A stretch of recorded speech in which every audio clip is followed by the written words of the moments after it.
right, everybody, welcome to the OCE Yap and Rap. Listen, mate, we had a great time on the podcast last year when I did a couple of episodes, and I thought, what better way to bring it back than on the eve of the playoffs for Stage 1. I'm K-Man, joined by my recent pickup of a co-caster, really, in Diggsy K today. We're going to talk to you guys about literally everything going on in the playoffs, all the teams going on, who's looking good, who's individually going to be standing out, what teams like what maps, anything you want to cover, we will be covering, and we will also have a little Q&A section at the end. But Diggsy, mate, I'll tell you what, we have been doing a little bit of prep work. I've been doing a lot of prep. Finished this at about 7 in the morning. You know, excuse the budget production going on. There's a reason that I talk in the microphone and not press buttons, but I did absolutely everything that I wanted to do. Got all the information down, and Diggsy, mate, listen, this is going to be a great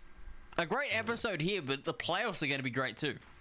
Well, yeah, this is pretty much my first year starting to cover a lot of the VCL games and starting to actually just like get introduced into the challenger scene. It's always just been game changers for me in terms of like my exposure casting as well. But mate, VCL is a different beast, and what way to actually get diving and like get pretty much talking about what we've seen in the group stages than a good old podcast. And I'm glad to be in the first episode of this particular year, and can't wait to be in future more episodes as well. Absolutely. Listen, if anyone's wondering where we came up with the name, by the way, of Yap and Rap, that is thanks to our lovely producer, Mr. TJ Bruce, the absolute go-to production. He always says that at the end of a series, like he'll always type to us in Discord and be like, "Yo, Yap and Wrap it up." That's kind of our telltale sign to get everything summarized. So I thought, why not have it for a whole podcast where we're going to summarize everything anyway. But yeah, for you guys in the chat, if you want to know what the plan is, I appreciate you all coming in. Just so you know, we're not on delay or anything, and we will be reading the chat and stuff. So Vsol and Tibbs, welcome in as well. Hello, good to see you both. But for the most part, we're going to be talking to each other and sort of going through a lot of the stats, a lot of the details. I got stats for everything, guys. I was up till 7 in the morning getting ready for stats, and then I've woken up and I've still been doing prep for the last 3 hours. I was trying to get some clips as well, but we'll go into the agenda real quick and just so you guys know what we're going to be talking about. So the first thing we're going to talk about is the format, the playoffs, where it's going to be streamed, everything like that. We might even go into the Ascension circuit as well. I get a little bit of information on that as well, and try to give you guys a bit of information as to how important this playoffs series is. We'll then be talking about kind of the meta, and obviously with Teo coming up with the nerfs, it's not going to happen in the playoffs, I believe we were told, but the maps will be updated. But we'll talk about that again in the show. Then we're going to go take a deep dive into all the teams. Yes, Gloob, I know we're still in the Teo patch, but I was just going to say, we're going to like be talking about looking forward as well. We're going to go through all the team stats, the individual stats. I've got a few clips ready to go for some highlights and sort of see some of the top plays off of my own channel that I was able to clip and go back for. And then we have the infamous predictions, which I absolutely butchered last year. So, yeah, hopefully I don't get cooked this time for it. But chat, we'll also get you guys involved for the predictions. What I'm going to do is I'm going to have a little bit of a viewer voting system, right, where we're going to do like a poll, and we're going to get you guys to order from 1st to 8th what you think the teams are going to be as well. So stick around for that at the end. It's going to be very fun. But then we also do have a Q&A section, and if you go to my Discord, I'll put the link. It should go to my Discord, I believe so. Yeah, it should. So if you go and click that link and join the Discord, scroll down. In fact, I might even... Oh, I was going to show you guys, but I don't have it on this scene. But if you go into the server, basically, if you join, welcome in. Scroll down to the Yap and Rap Q&A section, and then just go to the Ask Your Questions. You can put a question in, and you can put a hot take in as well if you want, but you can only send one message. We got a slow mode on it. So one question per viewer. Get you guys some thoughts, but obviously, let's not ask anything silly. Let's just, you know, keep it to Valorant Challengers, basically. We're not going to be answering any outside drama and stuff like that. We're just going to be answering questions about the playoffs and getting a bit of hype built up. But Diggsy, I think it's time we get into this. So obviously, the playoffs, right? Double elimination, nothing new there, but we've got a few matchups to talk about here as we're going to head into it. And the important thing to note as well is with the broadcasting, right? Obviously, don't know if how many of you guys have heard about it. Unfortunately, LPL are not going to be doing a official broadcast until I believe the lower final, if I'm not mistaken. So there's going to be all the rounds still being streamed by us, the community casters. We're going to bring you guys all the action. I'm so disappointed tomorrow I'm working. I'm working first day of playoffs. No, Like, what is happening? I'm going to work first day of playoffs. So I won't be live for tomorrow, but Friday I'll definitely be live, and I'll try to bring you guys as many games as possible over the weekend because it is jam-packed. But the matchups here, Diggsy, I mean, look, obviously you've got the top 4 seeds against the lower 4 seeds, but there are some games where it's kind of hard to say there's a favorite necessarily because there's a couple of matchups.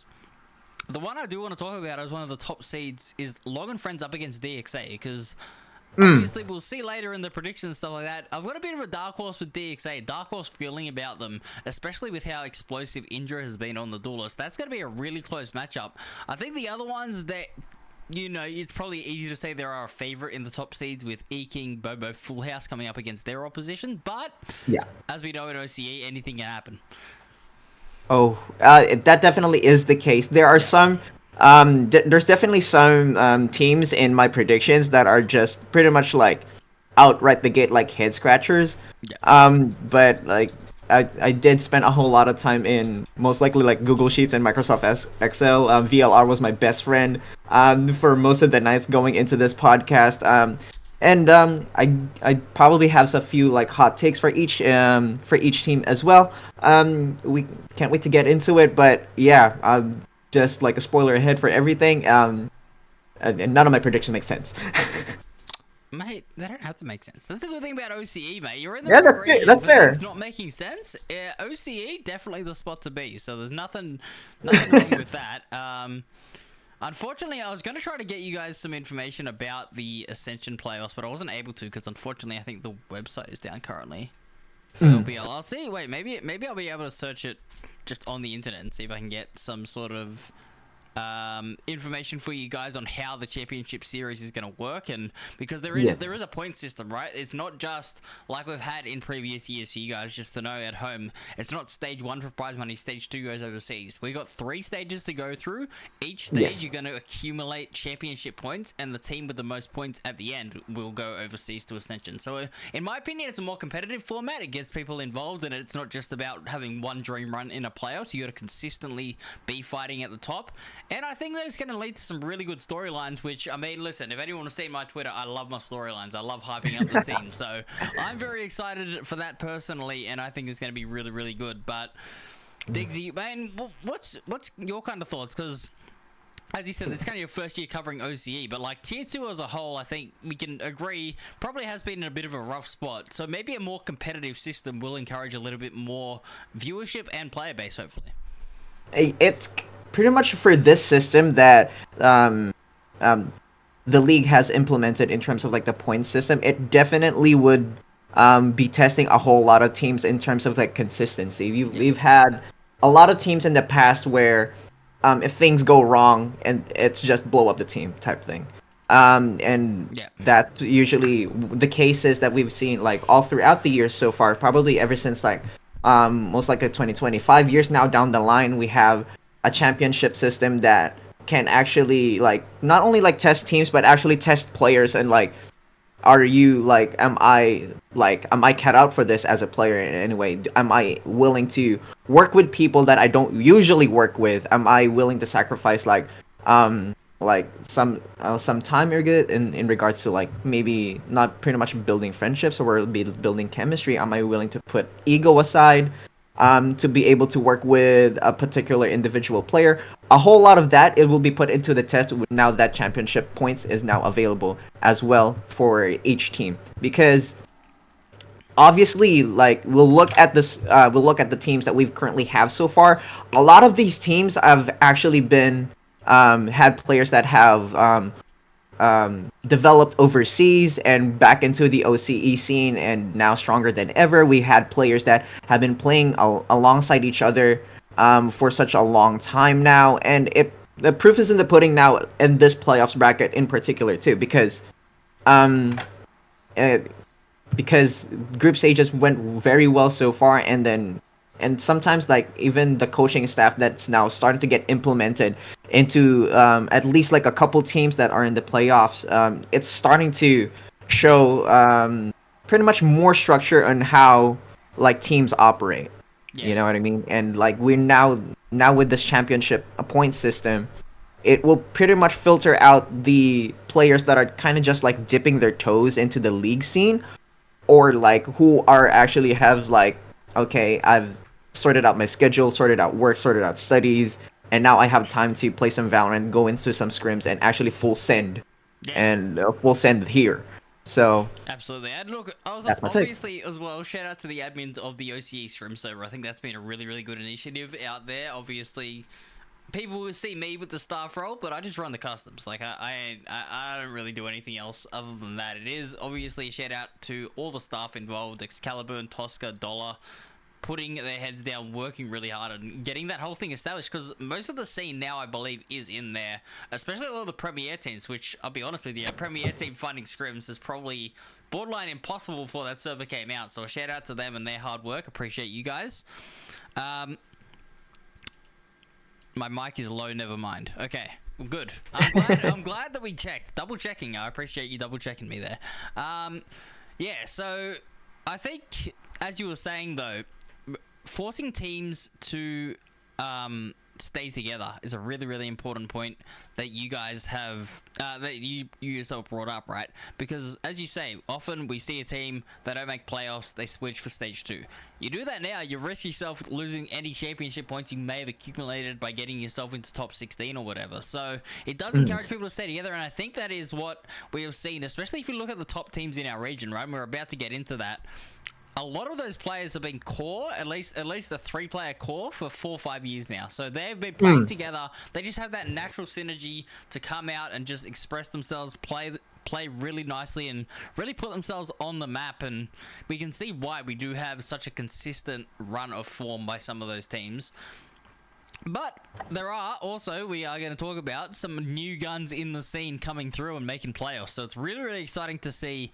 But I'll tell you what, I think, you know, that's the introduction. I think everyone has a pretty good sense of what's going on now, hopefully in the chat. Hopefully you guys are caught up to speed. As I said, I wish I had the Ascension, like the whole point system, because there was something for that, I believe, on LPL's website. But the website, unfortunately, is down at the moment. So hopefully, if anyone does have a link or anything like that, feel free to send it. Surprise. As hacking me. And yeah, but chat, the other thing to remind is, I know a few people have come into the chat a little bit late, !Discord. You can join my Discord, put a question in for the Yap and Rap, and we will get to that at the end of the show, as you guys can see at the very end. But Diggsy, I'll tell you what, that's about what, I don't know how long we are into it. It's about 10 minutes into it. So let's get into talking about the teams themselves, right? We're going to start off with E-King. Now, shout out to myself using graphs and, you know, all that. My absolute cinema on the overlays. But E-King, right? Top guns of the region. And in my opinion, in the best form that we have seen a team in challenges ever. Undefeated, 14-0. They had a couple of close games against some other top seeds in their group, but everyone else couldn't touch them. I think, other than Vina, Side Hustle, and Long and Friends, everyone else's best performance, I think, was a 13-5 loss against them. So 5 rounds conceded against everyone else. And I actually did calculations on them last night. If you exclude the series where they went OT with Long and Friends, they averaged 4.2 rounds conceded per map. 4.2 per map. So it's like, oh yeah, how'd you go today? Yeah, just an average game, just won 13-4 in an official. Like, that is crazy form. And like I said, in my opinion, they are looking in the best form that I've seen a team. All 5 of their players, by the way, are in the top 10 on VLR, individual ratings. That just shows how good they are playing. Everyone is stepping up. And you, as you mentioned before, like, a whole lot of, like, of this team is, from what I've seen, at least from one of the games that I've seen so far, it's just pretty much this team is like ready to go to war. Yep. Especially on attack. And numbers don't lie as well. Average over 13 rounds won for every 5 rounds lost. Yeah. In head-to-heads as well, it's actually still more apparent towards that side too. As you mentioned before, Long and Friends, that were the 2-0.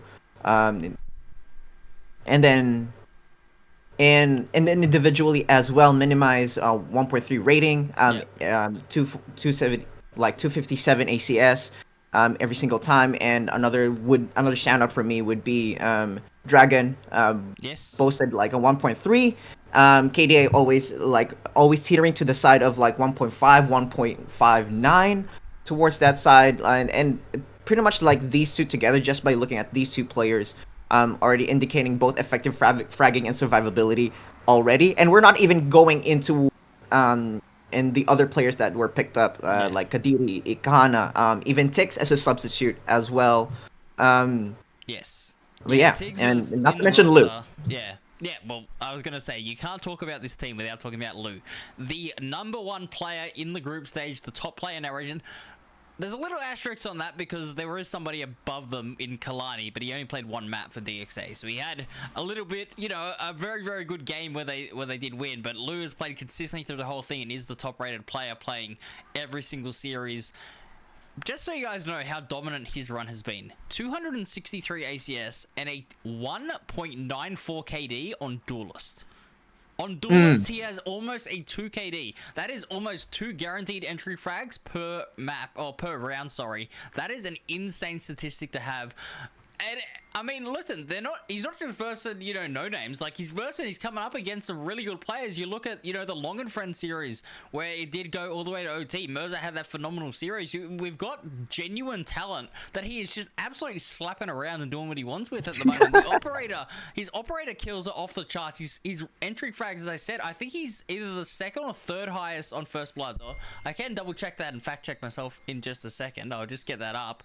But he is just consistently putting numbers on the board, and it is so impressive to see. So huge shout out to Lou. Obviously he's played a phenomenal split so far, but everyone else as well. Okay, I'm just looking now. So he's 6th overall in first kills. He has 50 first bloods and only 22 first deaths.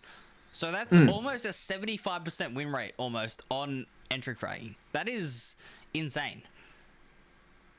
You kind of have to also keep in fact that, like, as we mentioned before, in terms of like championship points, everything's going towards their favor now. Yeah. You've had, like, again, like, players in this particular team that had not just OCE experience now in general, like, already, like, some of these players that have been into this particular core of a team already had overseas experience, whether it's China or Southeast Asia. Yes. Whether we're talking about Minimize, or Dragon and Lu with Gigi Hao, and even we'll probably go back towards, like, even with probably like players who Maple, who was in this particular core team before, and now being put in, and new talent in terms of Kadiri and Nakana with Tix as substitute as well. So, like, everything about this team is scream cooking. It screams championship and cooking. Like that.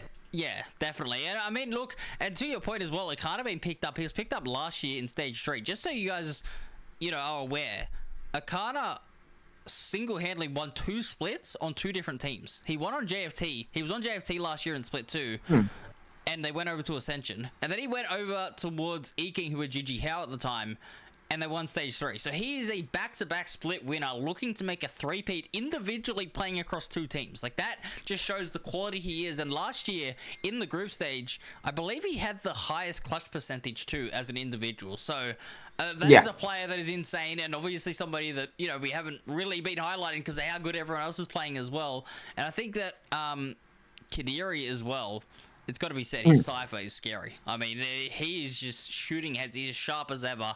But yeah, in my opinion, and I think a lot of people's opinion at the moment, E-King are the team to beat. They are the benchmark. Right, and it shows as well in the games that we've seen, and in the outlook that we've been going in so far, given their long history together, and they literally shared some, like, triumphs and tribulations in towards, like, in this particular core. It kind of really shows coordination, and their mid-round adaptations is really good to a T. They play with, like, confidence in past championship runs, and I believe, like, as, like, the years have, like, gone now and towards this core, like, all the inconsistencies like, have been pretty much, like, it's safe to say, at least going through the group stage, it's pretty much almost ironed out. Yeah. And pretty much for like the past years that I've seen at least part of this core, these inconsistencies, particularly probably like in 2024 or possibly like end tail of 2023, like a lot of inconsistencies have just like been punished in regards towards this core team. Yeah. And now we're jumping into 2025 and literally split one, and like you're the only like the only like asterisk from that particular point that I just mentioned would just be that game in Lotus with Vina Side Hustle, where Yeah. Toby's shoutcasting was literally like, they have kinks in their armor, and like that, and It was and the it's definition of shoutcasting, I'll tell you that much. It was yeah, loud. It was entertaining. yeah, it was And so was loud. the match though. It was fantastic, as you say. And yeah, that is a team that we will be talking about later as well, Venus Side Hustle, who, as you say, did take them all the way as well as Long and Friends. So it shows that teams can get within touching distance of this team. But I mean, to be able to flawlessly do it, and we'll talk about it as well with Full House in their map record, to be able to win those close games and really clutch out those victories is just an absolute testimony to them. And the other thing I wanted to mention is they have a round differential of plus 124.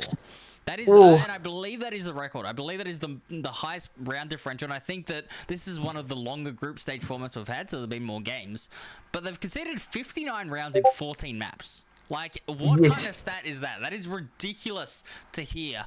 It is just so good to see this team shooting on all cylinders and trying to, you know, really give themselves a good chance at making this run, because clearly they're hungry to go back overseas. They missed out last year with JFT going over. They want to come back for revenge. And the one thing that last year people, you know, myself included, had talked about is that they played they played very well last year, but they didn't end up winning in that second stage because OCE tends to have a little bit of a different play style to everyone else, right? It's that heavy contact, swing or be swung type of mentality. A lot of people can clown on it, but it is entertaining, and it is very, very difficult to do mechanically at the top level. So really impressive to see the fact that they have changed that mentality for me. And I think that it's shown in the way that Lou has played with these almost 2 KD.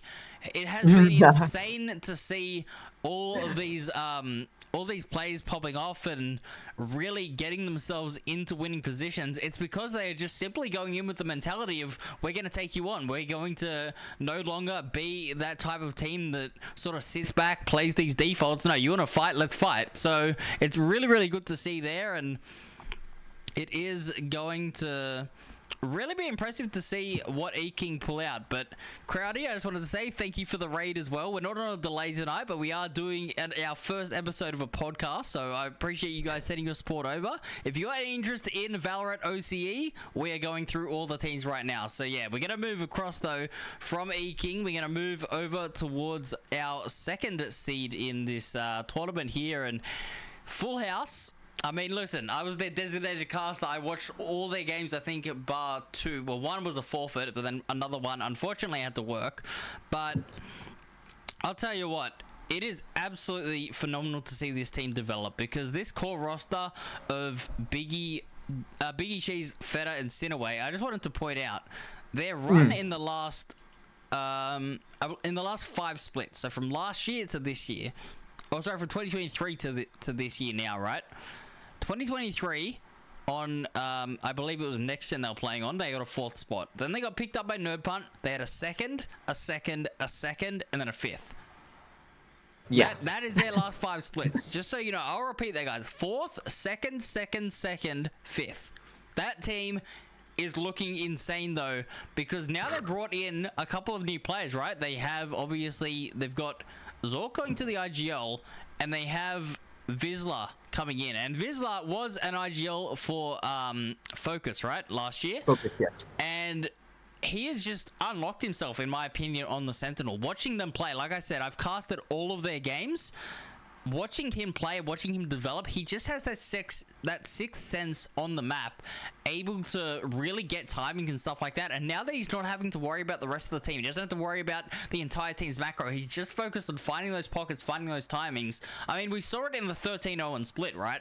He just went nuclear. There was nothing that could be done. He just identified a weakness, he abused it, he went through, exploited it, got the flank, got the 2-3 kills to win the round, open up the map. And we're seeing it not just on split, right? I remember I saw on Lotus too, he had phenomenal timing. So, and it is shown here, but the one thing that we do obviously have to point out that is different from a different stat to what E-King have is that they have obviously those 3 maps lost, and they were very, very close maps. They ended up reverse sweeping, I believe. All 3 of those maps, by the way, were lost in map 1, and they've reverse sweeped. So they have 3 reverse sweeps, which I guess is ultimately a flex as well, right? Like they basically saying you can take a 1-0 lead, but we ain't letting you take the whole series. So it's really, really impressive to see all these people, you know, coming out. And I talk about those map losses, right? They were very, very narrow. I think their worst loss, I think, was a 13-9, if I'm not mistaken. Let me just I'll fact check myself. Yeah, DXA. They lost 10-13 on Haven. They reverse swept them with a 13-6, 13-4, by the way, the next 2 maps. So they came out, dominated. Then Hornswogglers beat them 13-10 on Lotus, and that was with that dramatic Dasani clutch. Oh, I should go back and get that clip, because that clip was phenomenal. Dasani getting that 1v4 on the post plan and basically flipping the script and walking over 10-13. But then they came out, they 13-0'd Hornswogglers and 13-2'd them. So when they lose the map, they fire up and they elevate. And then in the last match, it was a movie. I mean, this is the one that I casted of Full House and Bobo, where they lost again 13-10. But then they came back on Fracture, won 13-10, and then 13-11 on Ascent, where Bobo had the momentum in that game coming into round 24. I think they had won 4 rounds in a row or 5 in a row. Like, they were shooting. Bonobo had an ace. There was clutches going out. It was an insane series. But that kind of gives you a snapshot, right? And something that I was saying, I spoke to Vizsla after the series against Bobo, actually, in an interview, and I said they're consistently getting themselves out to 4-1, 5-1 leads, but towards the end of the half, whether it be that they slow down a little bit or whether or not just the other team starts getting a read, it always tends to even itself out to sort of more of those 7-5, 8-4 leads. They still have a lead, but it very much gets narrowed down. And I was talking to him about it, and he said the main thing that they're working on right now is the way they think about defense. And that was a really, really insightful thing to say to me, because the match on Split against Bobo, right, where they lost 13-10, they were leading that match, I believe, 9-3 at halftime. So, yeah, sure, 9-3 curse, people can say that. But he said the way we were thinking about defense in that map was completely wrong, and they reset, and they were able to reverse sweep in what was an absolute marathon series. But that to me is really, really interesting, right? Like, their mentality on defense clearly wasn't working. They were getting themselves out, and you can see it here on this graph, right? You look at the win rate on everything, it's all looking good, and it falls off a cliff on split defense.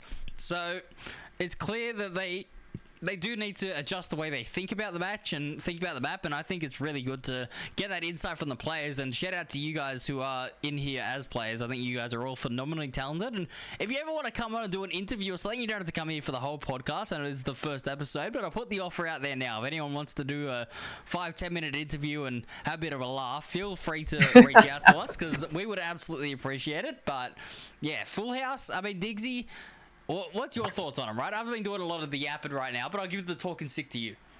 Well, pretty much a lot of, like, your points were pretty much just spot on. Like, apart from, I believe, like, I DM'd Howie at around, like, some part of, like, during the group stages as well. Yeah.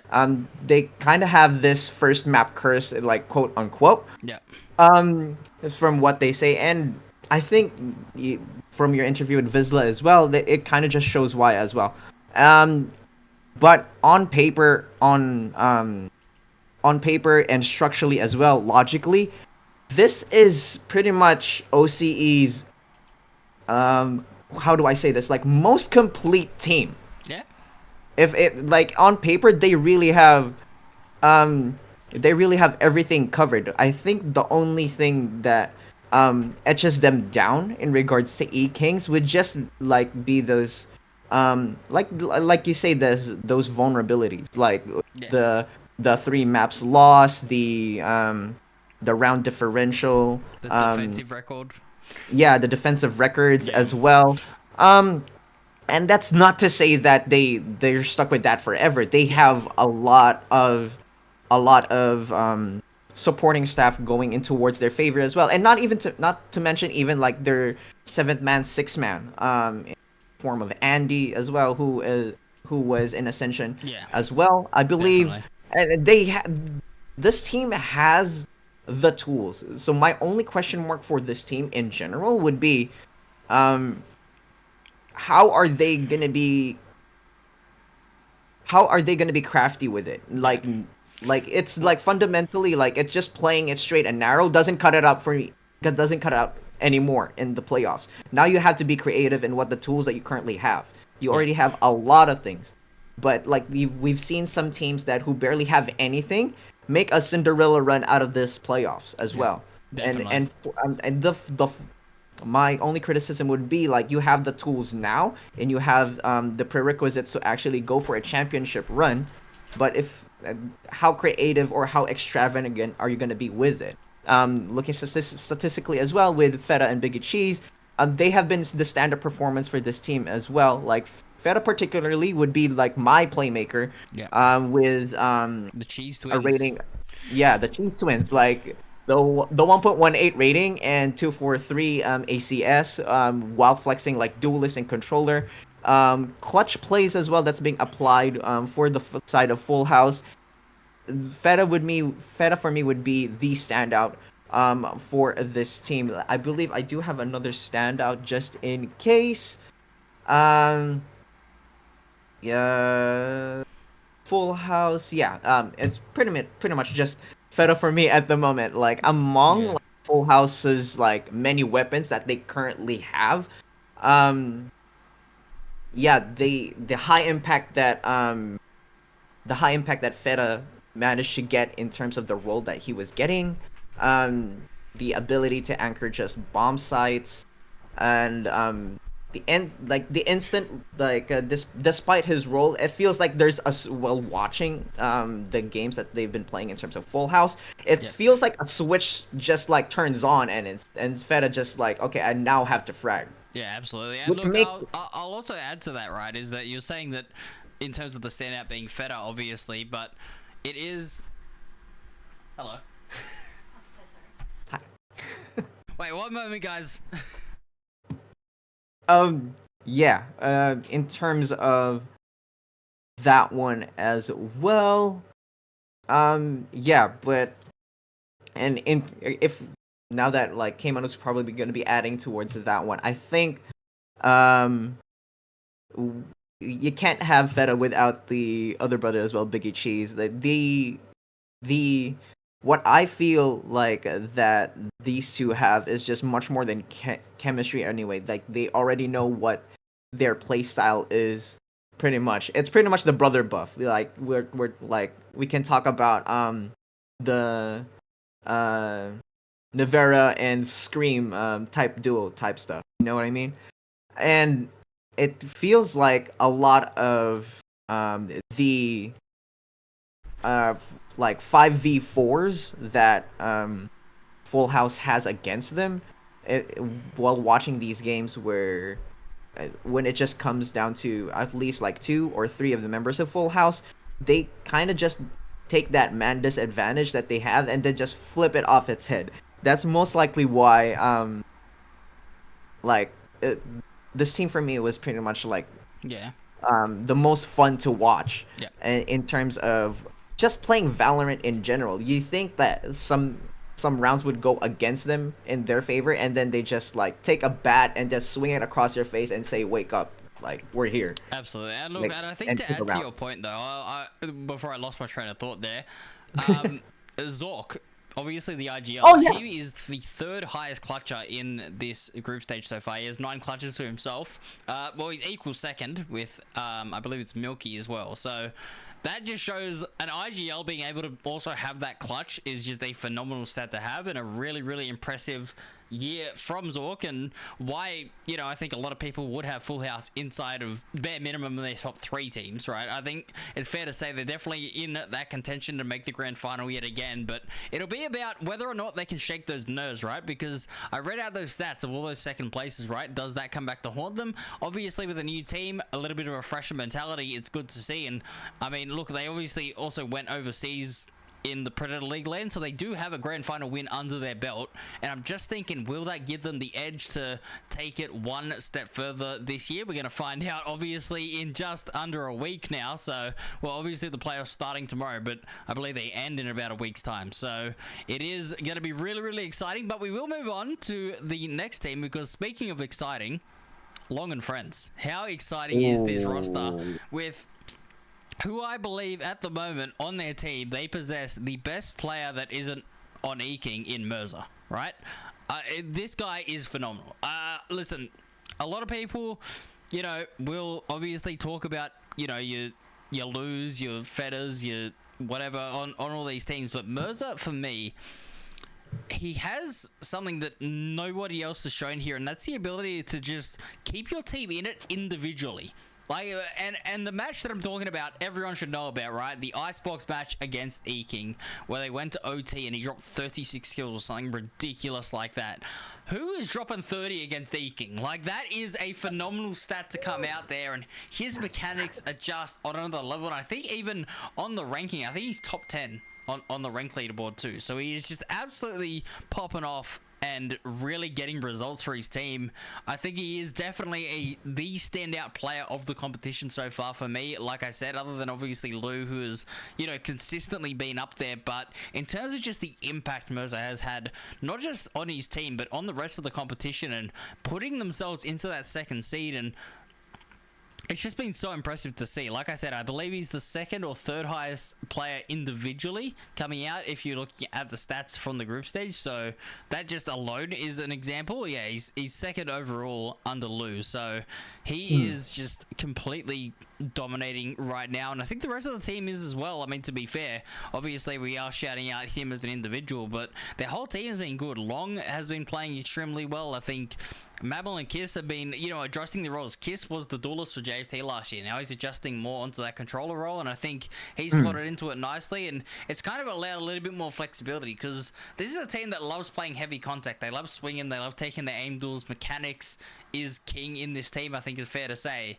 But they also have very good discipline that's clearly doing something right here. If you're looking at their win-loss record on all these maps, their defense, maybe on a couple of maps, Haven, I think, is a map that they haven't looked the most convincing on. But, I mean, if you're looking at the rest of their maps, you have an 80% win rate on Lotus on attack. And that is with a couple of wins and losses in there. But if you're consistently winning rounds on this map, and Fracture as well, where they haven't lost. I mean, Fracture and Lotus, two of the most dynamic maps in our pool. If you're consistently winning rounds on those maps, I think that shows that you have a great creative mind for the game, and you clearly have great protocols that your team buys into and it gets results. Yeah. You did mention Mirza as before, and it does reflect as well. Like, combat score usually teeters around the side of probably like 276.5, right around that area, and the rating is pretty much a hefty 1.39. Yep. Again, enormous amounts of kills per round. Duelist stuff as usual, and the most clutches as well in the group stage. He is the player that was above Zork and Milky. So he's had the most clutches. He's had 12 clutches from 33, by the way. 33 attempts at a clutch. He had a 36% clutch rate. That is ridiculous. 1 in every 3 times he's put in the clutch, he's good for it. So that is a phenomenal stat. I don't know if Moses is in here watching, or if someone wants to let him know about that, because it is just incredible to see how well he is playing. Yeah, so they're a team for me that obviously has previous Ascension representatives there. Long also was the coach for JFT. So he's got that mindset. He's got the game plan down. Kiss and Berza as well were on JFT, so they have ex-champions from last year playing in pretty good form. They took E-King to an overtime match, and that was their only loss, right? Is it, Yeah. obviously Haven was a different story in that first map. They were up 4-1 and they lost 13-5. They got blown off the park and the momentum swung. Yeah. But they came back on Icebox, and this team is just dangerous on it. I mean, last year their JFT, their record on Icebox last year was 11 wins, 1 loss, and that was including Ascension. They won. I think they won twice on Ascension on Icebox in Ascension, if I'm not mistaken. Yeah. They won their first map and they swept it 2-0, and then they ended up going out in about 5th or 6th place. So it was a great effort by them overseas. But this team is deadly, and they're even challenging international teams on that map. So it's a really, really scary map to be having out there. But if you're looking at the rest of their map statistics, I mean, you look at Lotus, right? 80% win rate on their attack. They're looking phenomenal right now, and it's really, really going to be difficult to see whether or not they will be able to be stopped. And I think the important thing for them as well is they played 6 of the 7 maps in the pool, so they have a deep map pool as well. So it's not easy to anti-strat and ban them away. Obviously, Ascent there you can see probably one of their more shaky maps, and Haven as well. But I mean, other than that, it's very hard to criticize this team. Well, pretty much you talked about Mirza before, but I think I kind of just want to focus on particularly the supporting cast, like towards like this particular team, because it's actually not usually like the Mirza show for me. The stand-up players for me in this particular team will just be 2 players, will be Mike and Kiss. Yes. Yep. They contributed, it's like so many solid numbers as well, on top of like you already have the fragging power of Mirza itself. But what stands out to me the most within these 2 players is pretty much the round differentials that these 2 players contribute towards their team's wins. If for me, Long and Friends has been, in terms of like the stats and like the team that I kind of have to like watch a little bit, this team pretty much for me has the highest ceiling, like in general, and the floor is pretty much quarters. So this team is pretty much the contender, like a really good contender in my opinion as well. And you did mention long before being a coach for the GFT team, and again that means that they're not really even lacking in the analysis department either, and in the coaching department either, in regards towards that case. Yes, they do not have a like esports staff per se to like rely on in regards to that, but when you already have a coach that's already in your player in the on deck, like who would need one anyway, right? Absolutely. So yeah, Long and Friends, as we said, they're out of the 3rd seed. They're 2nd in Group A, and now we'll head over to Group B here, and we'll talk about Bobo. Now, this is a team that's been very interesting for me, right? They've consistently had close series. I believe their best map win was, if I'm just looking at it right now, I think it was a 13-5 win against Hornswogglers, and that was kind of their best win. So they haven't really... The one thing that's a bit strange is they haven't put a team away, right? They've had 2-0s pretty consistently. They've been winning the series overall in a convincing fashion, but it's always been 5-6 rounds separating them and the rest of the team. So they haven't had that shut the gate type of performance. Having said that, though, their only series loss was in that absolute cinema series against Full House, where they went up on split like we talked about before, thanks to their phenomenal attack coming back from 9-3 down, and then they made Full House earn it. I mean, they went down 10-13, 11-13 in the next 2 maps. So if that's your loss, if your loss is a 2-1, 11-13 map 3 loss, I think you almost can't even consider it to be a massive negative, right? Like, this team is as close to flawless as they could have been in terms of that. They've competed on every single match, and I mean, just like Full House, they've been one of the teams that have won a map in every single series despite not having a perfect record. So I think that is really, really impressive, and I think it shows that they are gritty, they're willing to fight. And one player to me that immediately stands out, that I wanted to shout out, was Milky, because in the past, in last year especially, I think he was dropped from the roster of AIC, right? And it was because he was underperforming. It was because the numbers weren't there. But now he's got the 2nd most clutches, and he had one of the best 1v4s that we'll show in a little bit on Split. One of the best 1v4s against Full House in that series, and really popped off, really stood out. But to me, he just seems to be on another level as an initiator. And I just wanted to mention his stats here on the initiator role right now. He has 218 assists, which is 36 more than anyone else. He has 36 more assists than anybody else in the competition. So everybody wants to talk about individual stats, frag moves, this and that.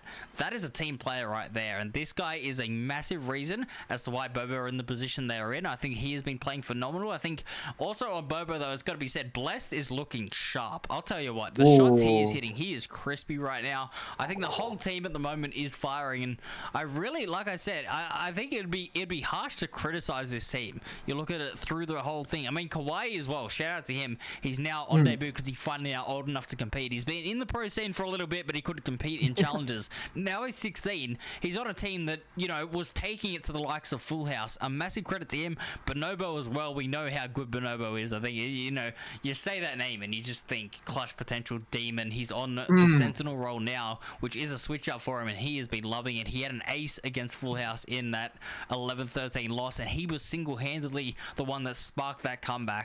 So I think it is really, really just a shout out to all of them. Noz as well, leading the way for the team, being the team captain, carrying that Bobo legacy. He has been on that team for quite some time. So really, really impressed. This whole team, I think, has been so impressive, Diggsy. And whilst you know, from a personal standpoint, do I think that this is a winning team when you look at the rest of the bracket and you look at the likes of E-King, Full House, Long and Friends?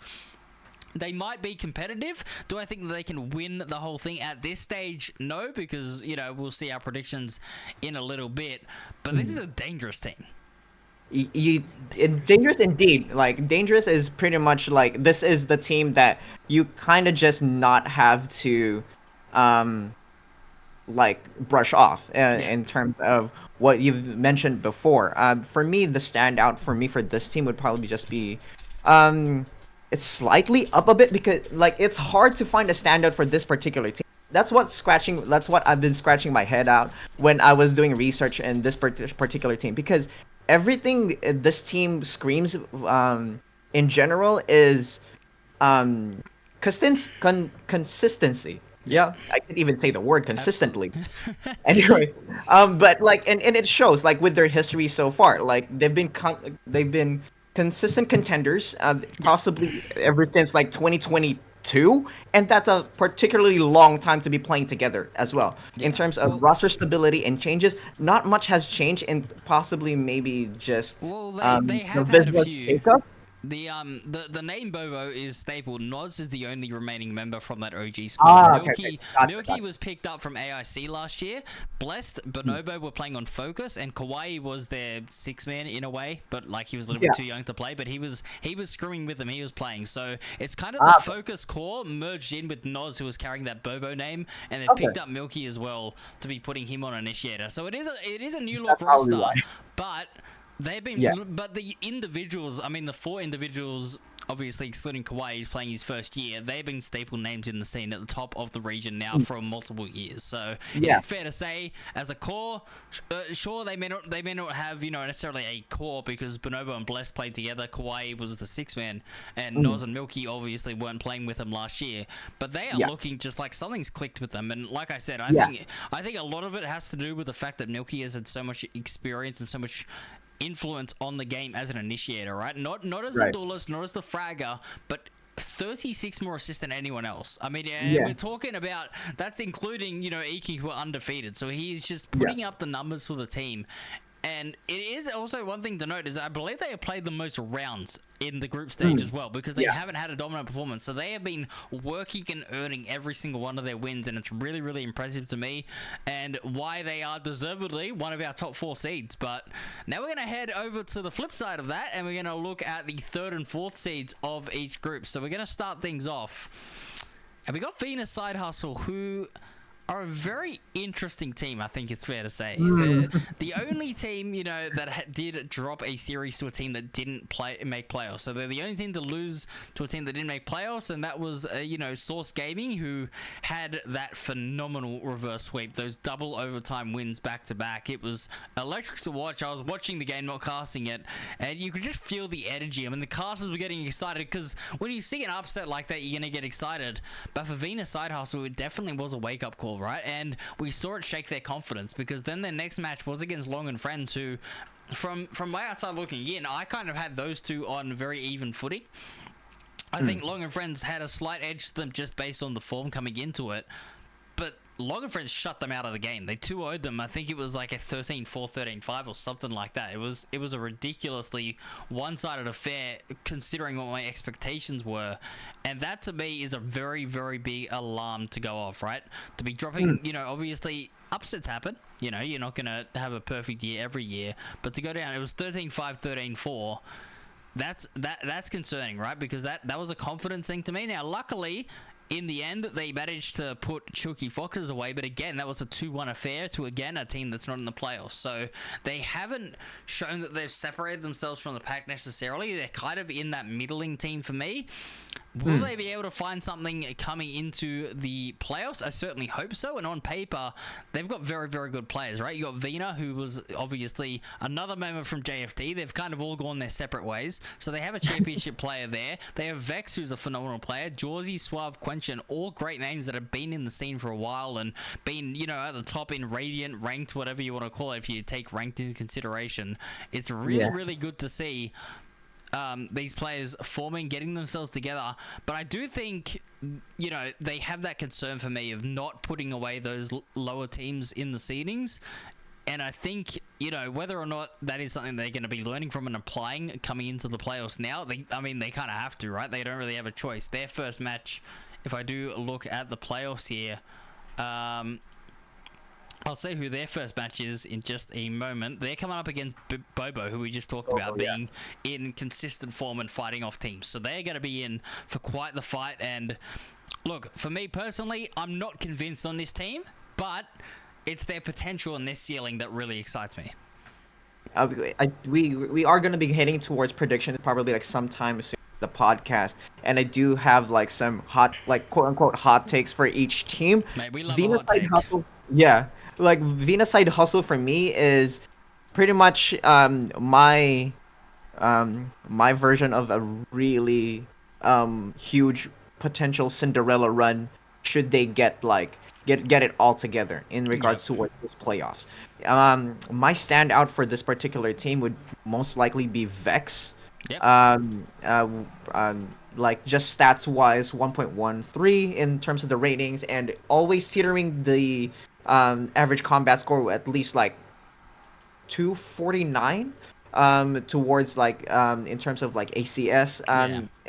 Excels in the clutch. Aim duels is always on point with when this player pretty much I expect him to just like make be the menace that of a player with these probably like most likely like, this top 4 teams like for Vina to accept for me to like Vina upset like any team in particular, like Vex to me in particular would need to be on fire in terms of like securing multi kills in particular, especially now that we are in a league that that just runs away with it every time a first blood happens.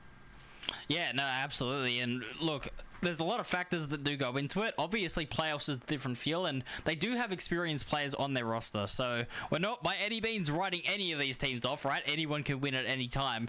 But we just looking on paper, getting the stats together, and you look at it and you go, I mean, there are concerning holes in this roster. Can they be filled? Absolutely. But will they be able to do it by tomorrow?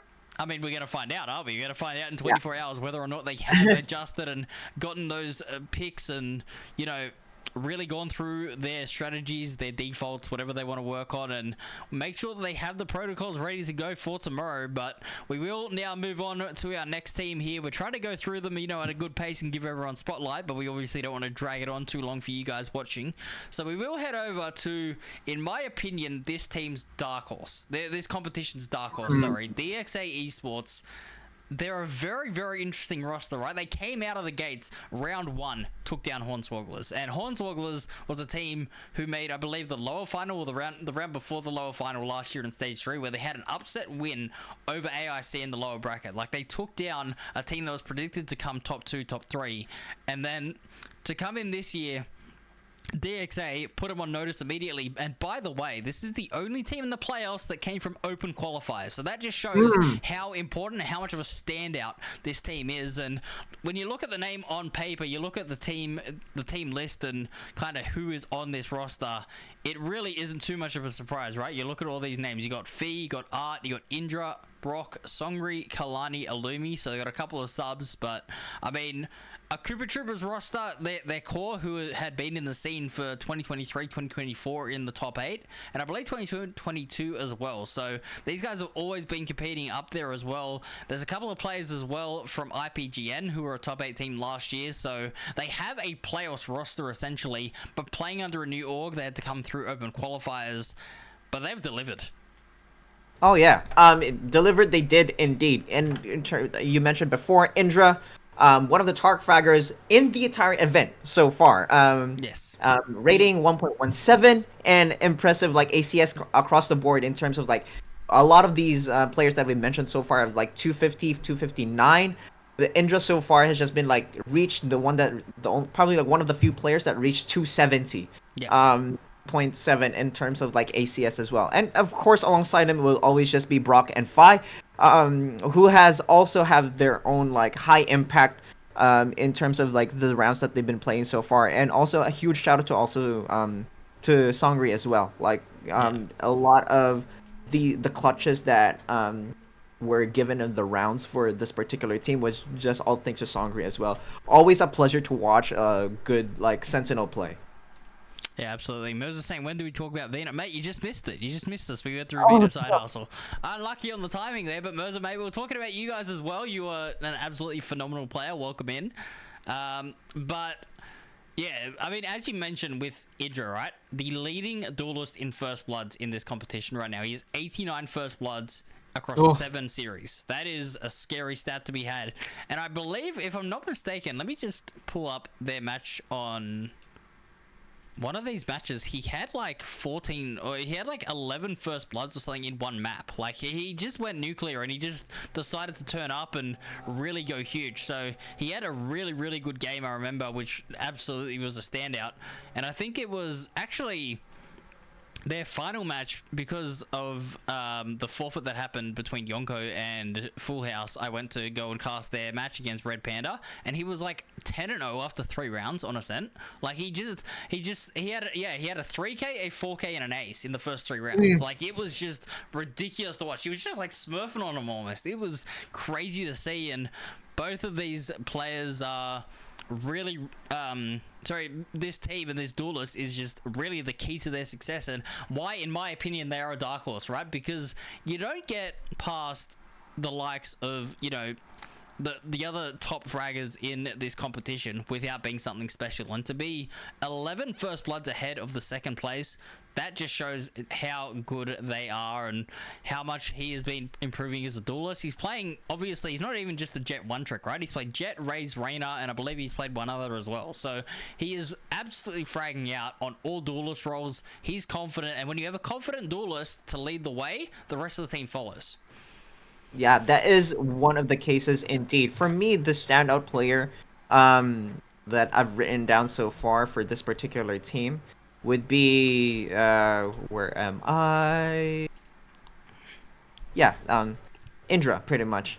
I've written like a lot of like players to watch out for this particular team, and DXA and pretty much is one of the, like, as you said, like the dark horse teams that you've been watching out for as well, and it's no, like, that's the case for a reason as well. Like, everything around this team, despite just going through open qualifiers and just like, might I say, they actually demolished through open qualifiers as well. Yes, like, very convincingly.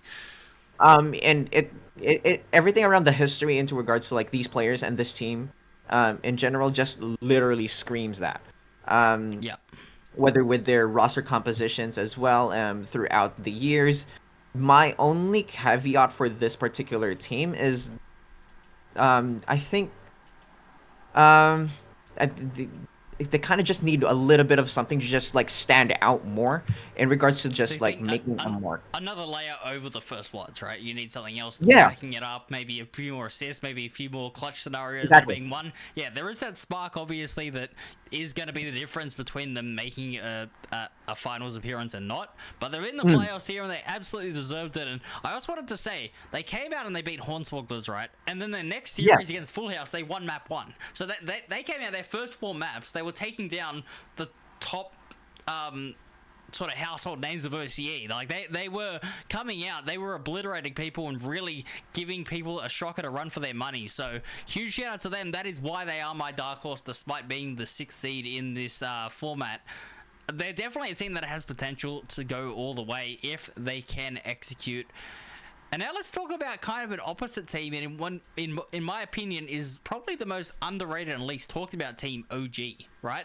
5 pretty much fresh faces to the scene in terms of competing in VCL. I believe it's their first time, and correct me if I'm wrong, if anyone in the chat knows, I believe that all 5 of these players haven't had a playoffs appearance in the past. I'm not too sure if that is absolutely true or not, but from what I know about the players, I believe that this roster is all new to playoffs. They haven't made a top 8 appearance before, so a huge shout out to them to all be on debut, going in together. And I'll tell you what, they absolutely were playing some insane Valorant, and it really came down to round 5 for me, right? The match against Edge, or Chicken Run as they changed their name to. That match there basically determined who was going to go through, right? Because that was the win-loss record that kind of separated it.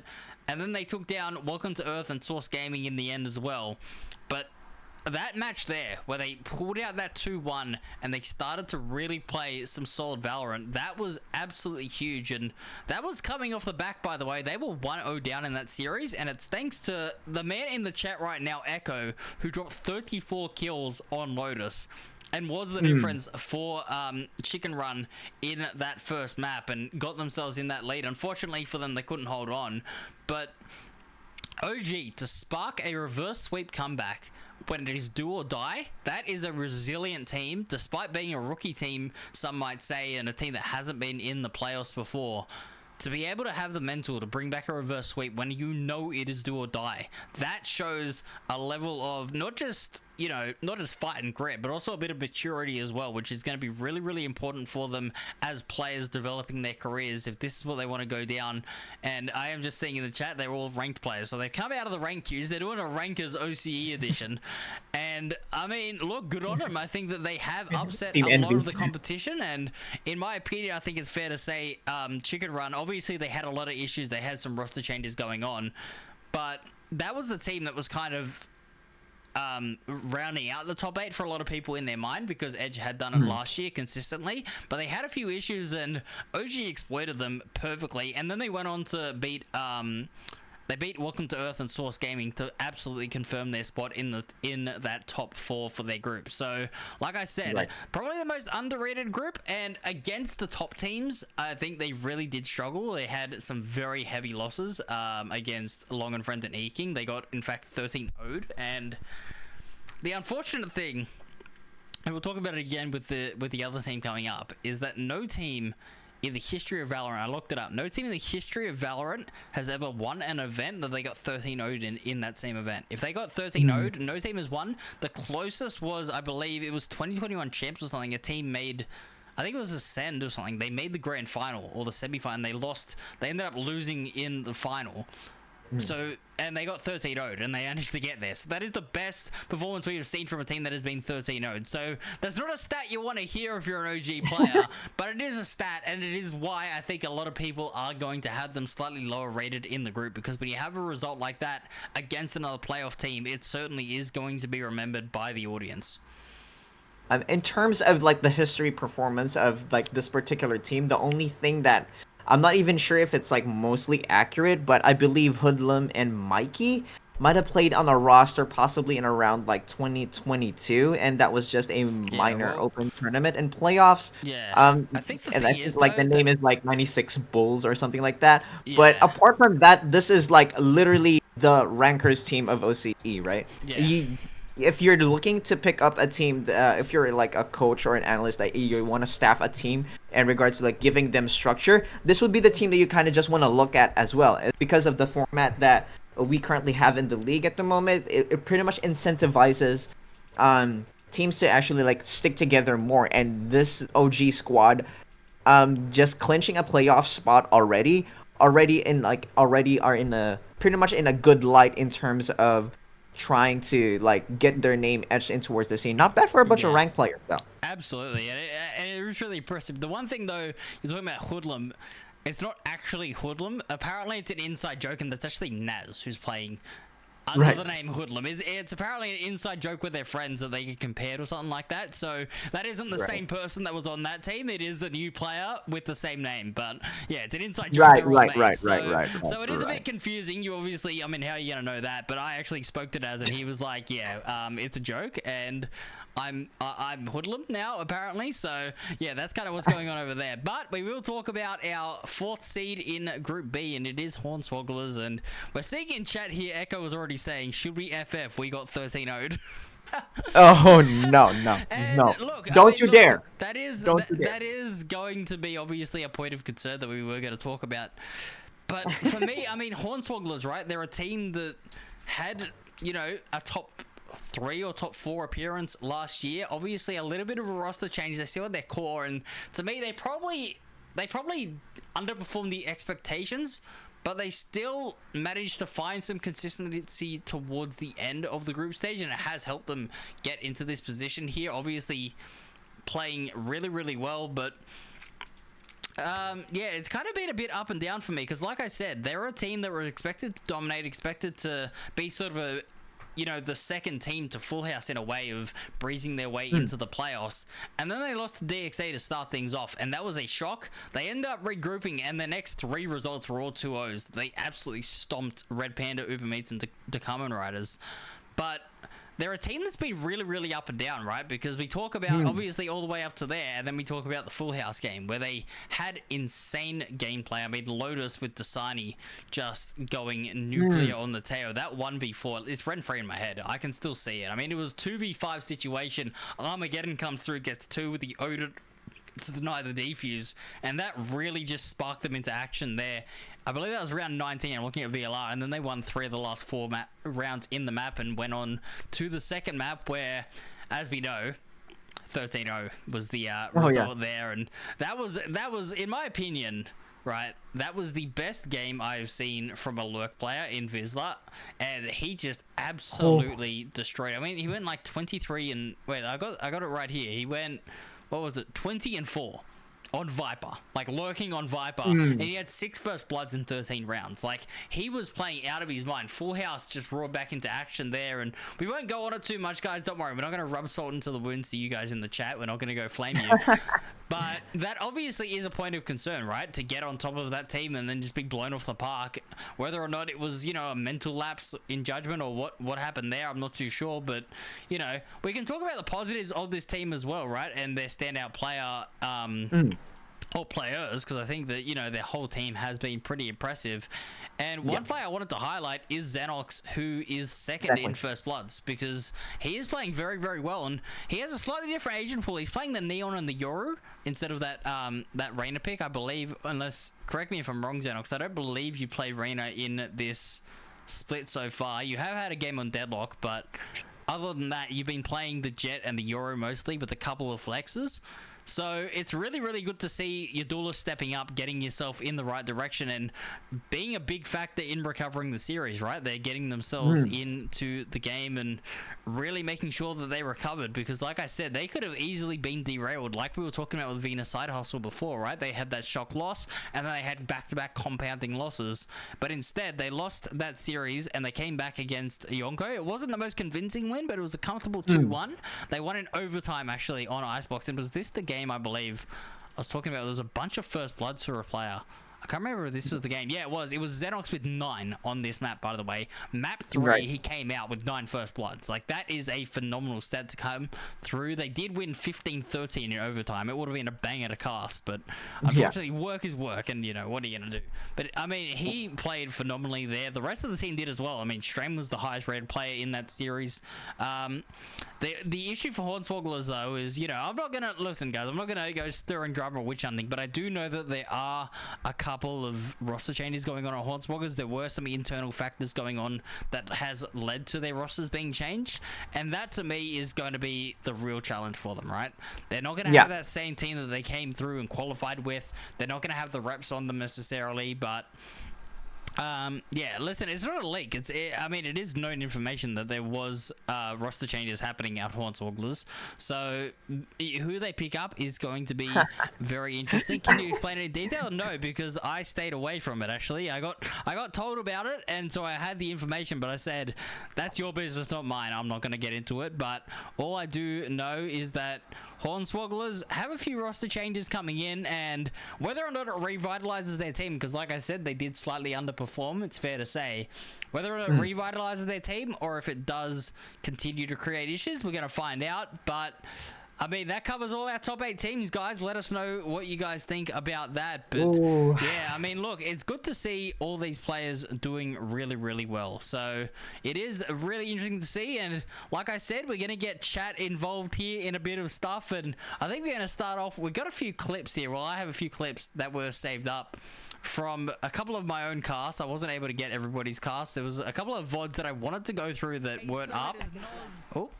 Let me get all these clips up for you guys in the chat, and we're gonna do a bit of a vote. What do you guys think the best play was from all these clips? Like I said, we don't have every clutch here, and when it comes to playoffs, I'm gonna be trying to go through and get all of the clips and make sure that we have as many as possible to vote from. But we're gonna do like a bit of a tester here for you guys in the chat to vote on what you think the best clip is coming out.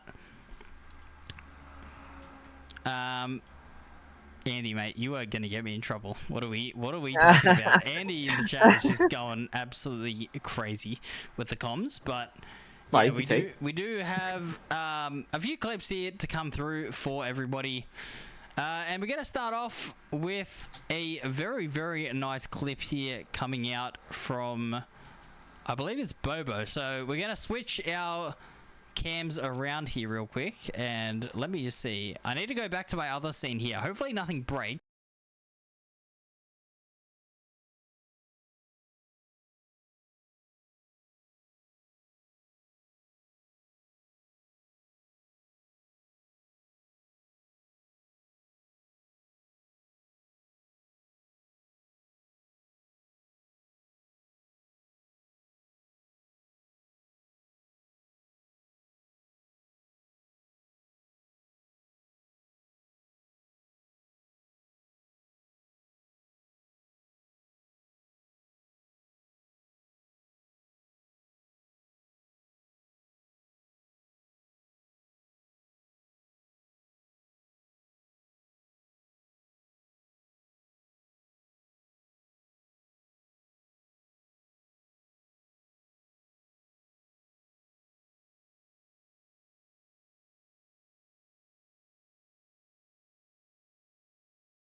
Ladies and gentlemen, you can hear me now, right? Welcome. Yeah, okay. Listen, the clip was muted. That's my fault. We've unmuted the clip.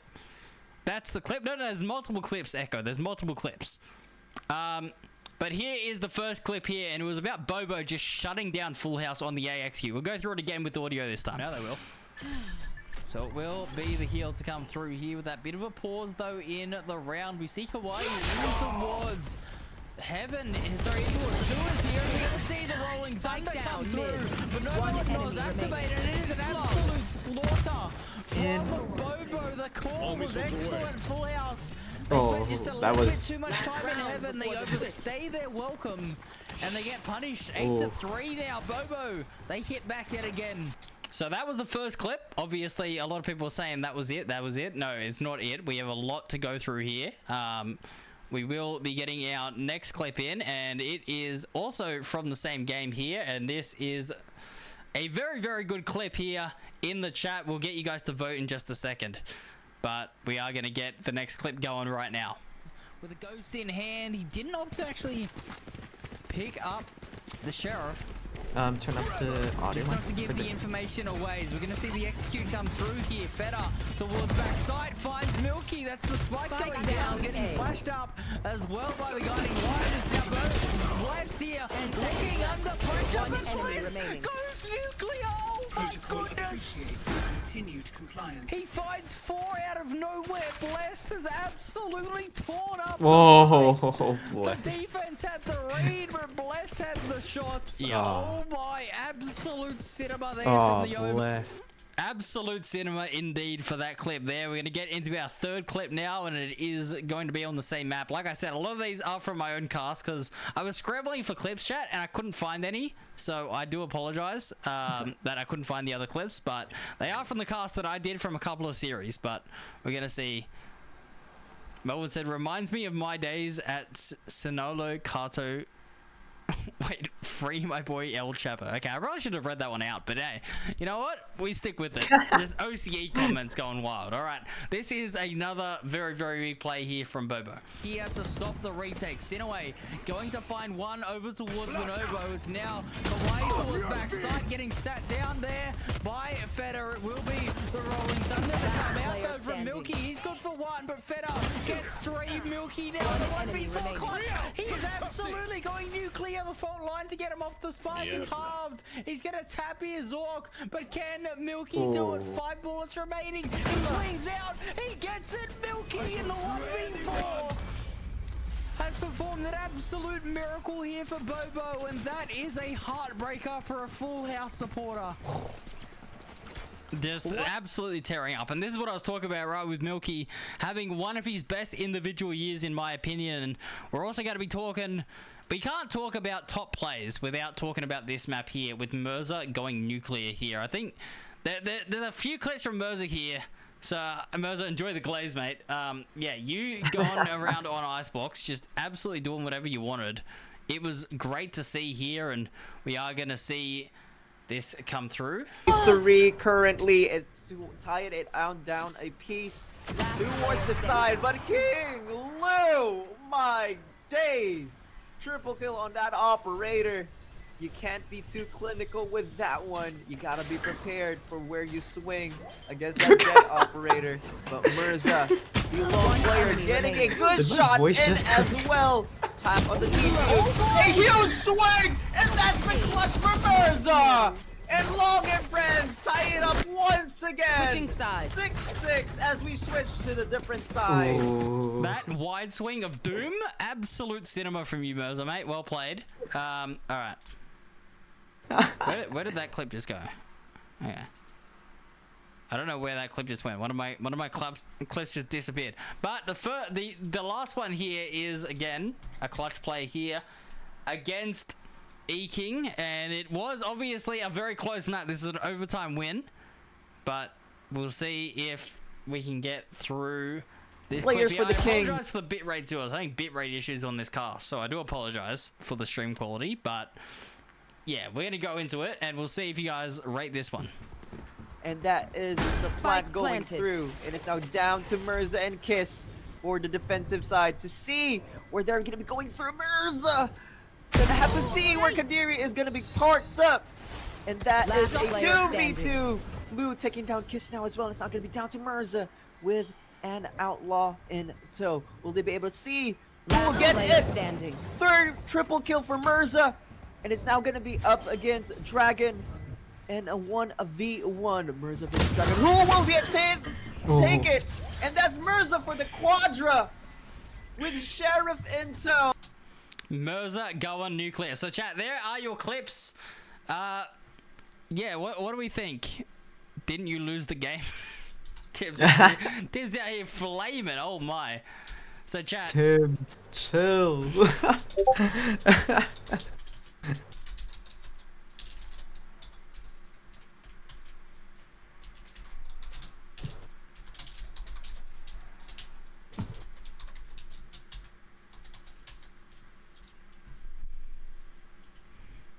Yeah, so these are the clips. We'll do a poll in the chat for what do you guys think is the top clip here. And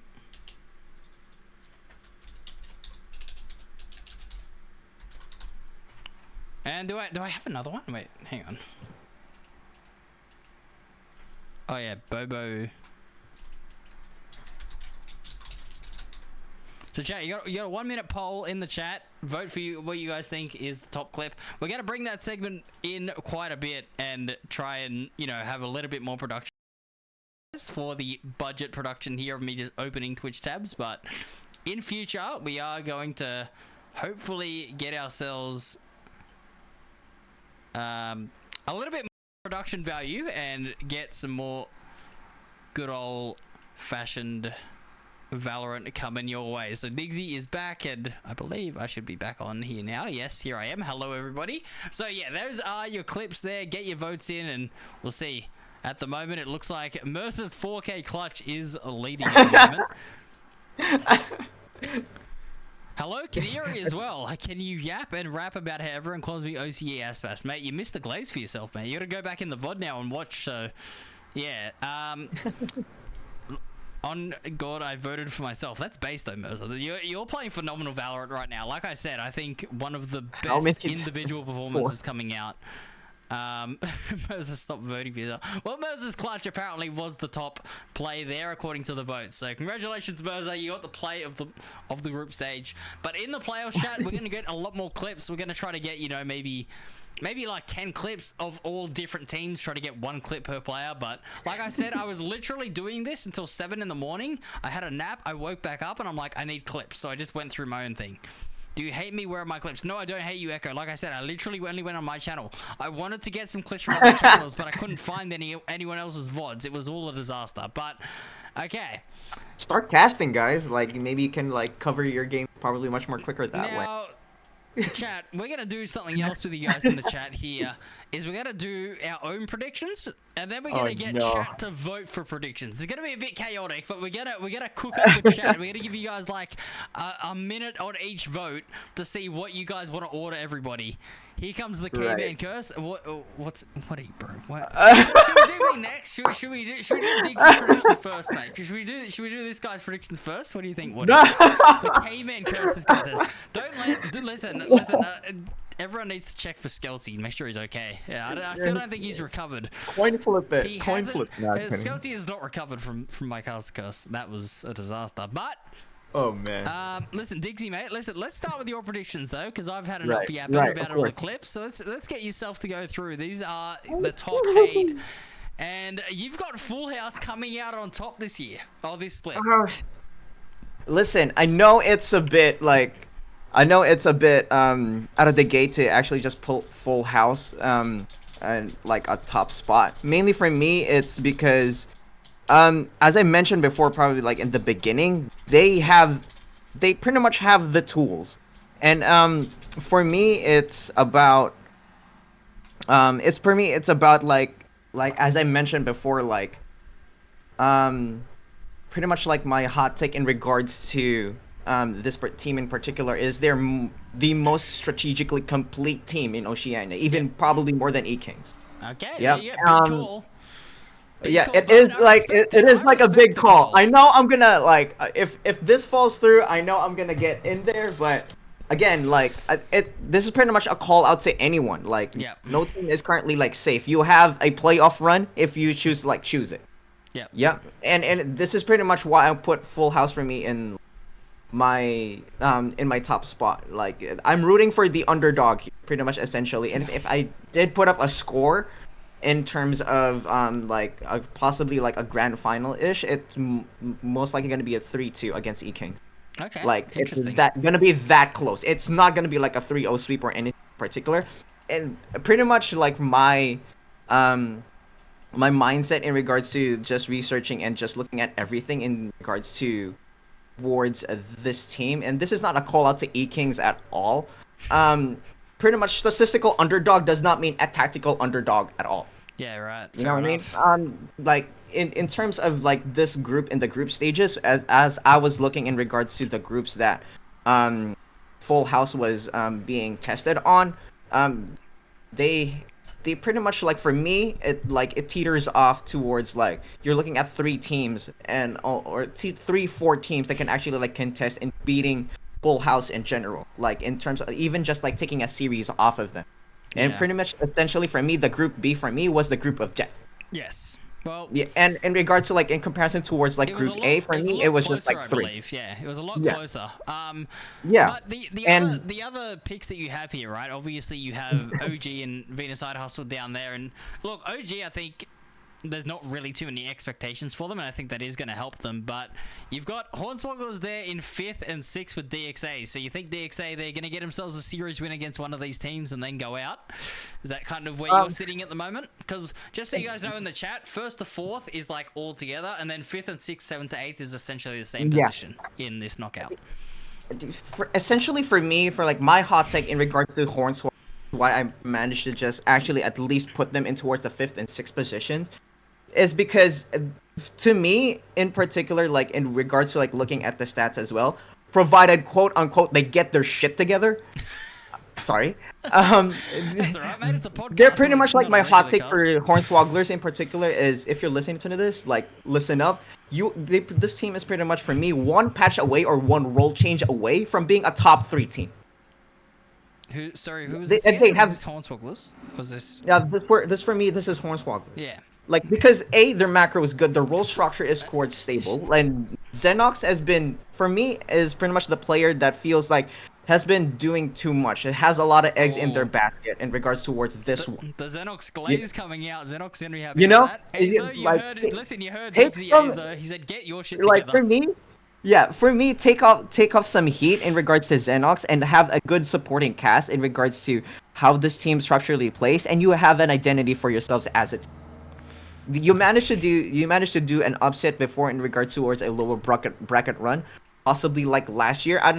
There is no reason why you can't do it again today. Yeah, like fair in enough. this particular split. In terms of DXA esports, for me, like they're your dark horse. To me, they're the most dangerous team, at least in the lower bracket in this entire playoff bracket.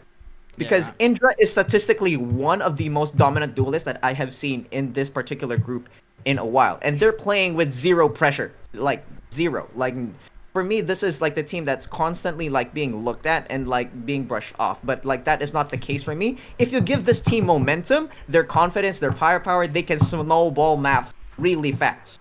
If maybe not the full 2 attacking side and defending side, maybe at least one of the halves in Yeah, right. particular. They're the only lower seed in particular who could realistically like make a top 3 run. But Yeah. it's the only reason that I managed to just So- put them in particular to 5th and 6th Yeah. is because Bobo and Long and Friends, which is also always like a head scratcher for me as well. Yeah, This right. has just been like, and they're just teetering off of that as well. They're already like battling against pretty much just like more consistent and stable team here. enough. That's why I'm like, which is pretty much just etches them out. I know 5th and 6th is not an impressive stat to look at, but this is the playoffs that we're talking about, and this is like a do or die scenario. You are under the assumption that every single player here is under a game or not, like even more. You know what I Yeah. mean? Fair enough. Well, look, I was going to ask you, though, about Long and Friends. Not putting him in your top 3. It's a bold call. Bobo, obviously, is. they are looking really, really strong. But Long and Friends, they have those ex-champions on their team. But you think... Because if you're looking at kind of the way that the bracket will work, right, you're essentially going to have these 2 teams play off in the lower bracket. You think Bobo do beat them, and then either Eking or Full House, whoever's in the lower final, go through to the grand final. So you think Long and Friends and Bobo come head-to-head. You think Bobo's walking away with it? I believe so, because it's like it's more the as just like the argument between like Full House versus E Kings. It's gonna be probably essentially the same in regards to how I thought of the Bobo versus Long and Oh. Friends match. Again, mainly just due to the side that like Bobo gets like around 40-50 kills per map, and from all 5 players in particular. So if one star like cools off, the rest can still like pretty much like have a good safety blanket in regards to that in particular. I'm looking at the floors that this currently have. Whereas with Long and Friends, my only question mark and my only caveat for regards to them is it just gonna be the Mirza show, or will the supporting cast also be able to like engages it up. My hot take in regards to Long and Friends is if Mirza goes nuclear, they can win the whole event. And I'm not talking like two maps in particular in regards to it. If he actually has a good stellar performance in regards to 3 consistent maps plus, and the rest of the team supports that without falling apart, they can literally slay Giant. Yeah. And I'm like, this is the Giant Slayer of like this particular for me. Their ceiling is championship level, and their floor is literally for me just lose quarters. Okay, yeah, that's fair enough take, yeah. Because, yeah, we've also seen Oni in the chat, the DXA marketing manager, not happy with the 6th seed. He's not happy DXA, he thinks they're going to win it all. But sorry. listen, I'll tell you what, I'll get into my predictions now and sort of get through here. And look, it is looking similar. I think E-King at the moment, I don't see a weakness, and that's the thing, right? Is that in Full House, I think there was a couple of things. Like I said, I talked to them in an interview with Vizsla, and the way they were thinking about defense needed to be rejigged, and they did need to get themselves sort of in, you know, in shape for the playoffs. E-King have already polished that off, in my opinion, and I think that on top of that, they also do have just so much confidence. I mean, they have a duelist with a 2 KD basically. Like, I mean, it's very hard to question. And I know that, you know, I don't really mind Full House being the top predicted seed, and I think these two, in my opinion, are interchangeable, and it will come down to on the day.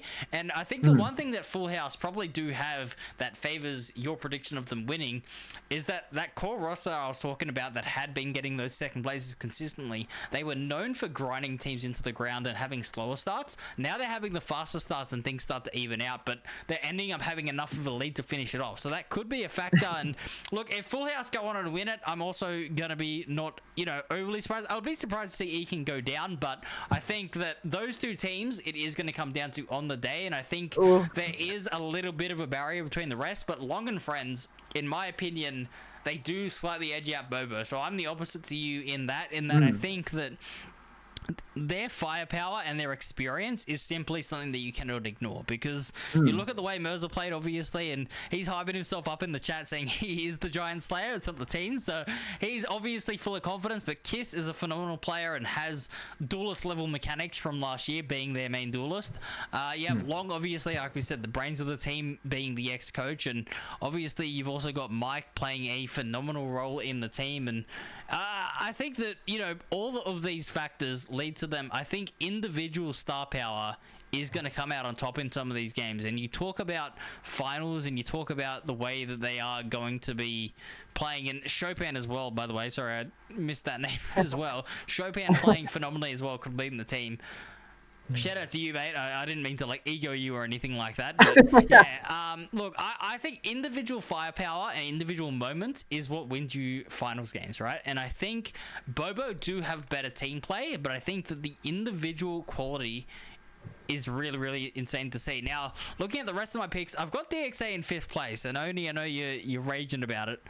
I actually think anybody outside the top 3 is going to win the event. It's you guys. I think that I could see a world where Indra continues to go nuclear, the team continues to dominate and starts to rise up, and they start to really start taking on some of these big teams. And I'll tell you what, I think we're going to see it tomorrow. I am going to say that Long and Friends DXA is going to be the closest game of the first round, and I think I would see a 2-1. I believe it's going to be 2-1 either way. But I'll tell you what, it is going to be a close game. And I do think DXA, they have that upset potential. They have the playoffs experience. They have the firepower. We can see it, obviously, Indra, the most first bloods. I think that this is a team that is dangerous.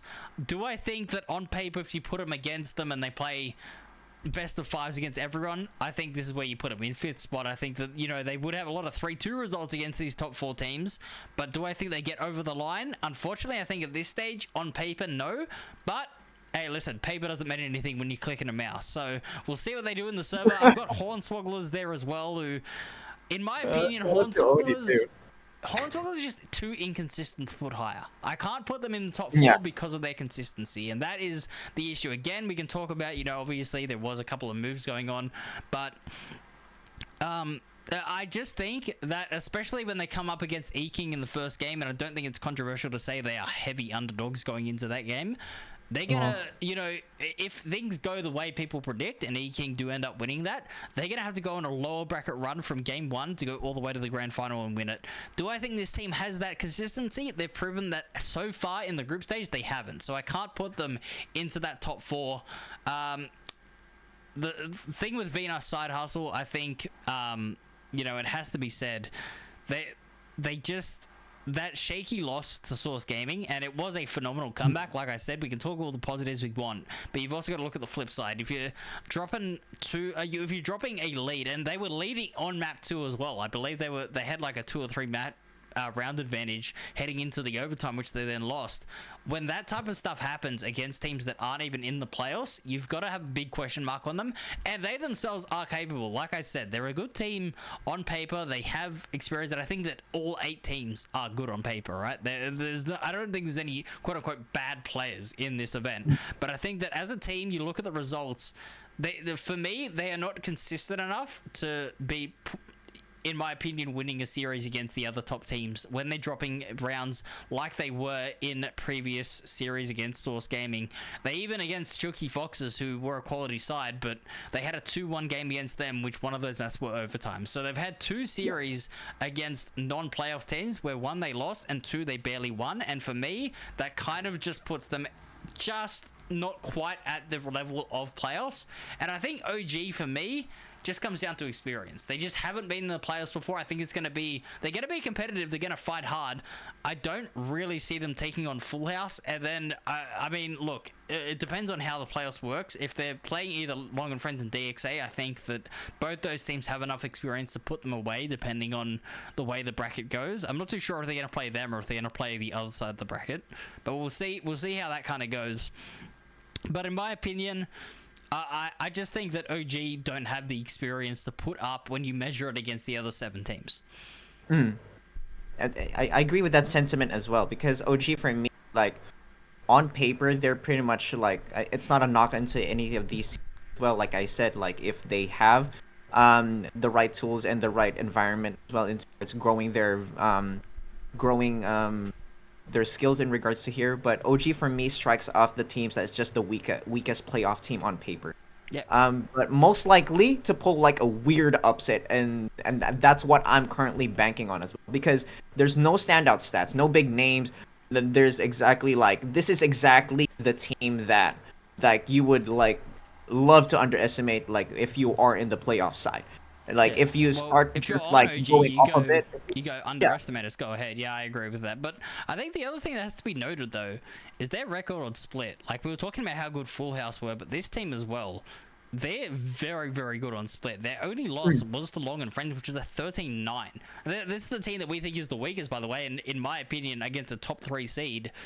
They've gone 13-9 and they've won everything else, and they have had some phenomenal series both on defense and attack, right? It's not just like where Full House were dominating on their attack and their defense was starting to slow up. For OG, they have a 66% win rate on attack and a 62% on defense. And the one thing we were going to talk about as well to wrap up the show here is looking at the teams as a whole in post plants. And these stats here are ridiculous, and I think a big factor as to why we have the predictions we have. E-King right now have essentially a 90% win rate on post plants. Like, 9 times out of 10, they're walking away with it. That is a crazy stat to think about on their attack. Now, keep in mind, we will go to defense as well later on.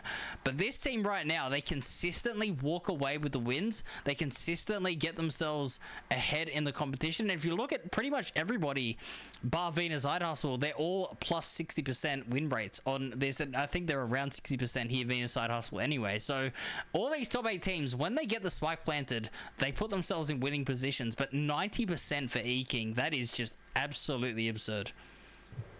For me, what I noticed, at least in this particular stat, is when you given me the stat sheet before, is the amount of plants that was actually going in towards that side.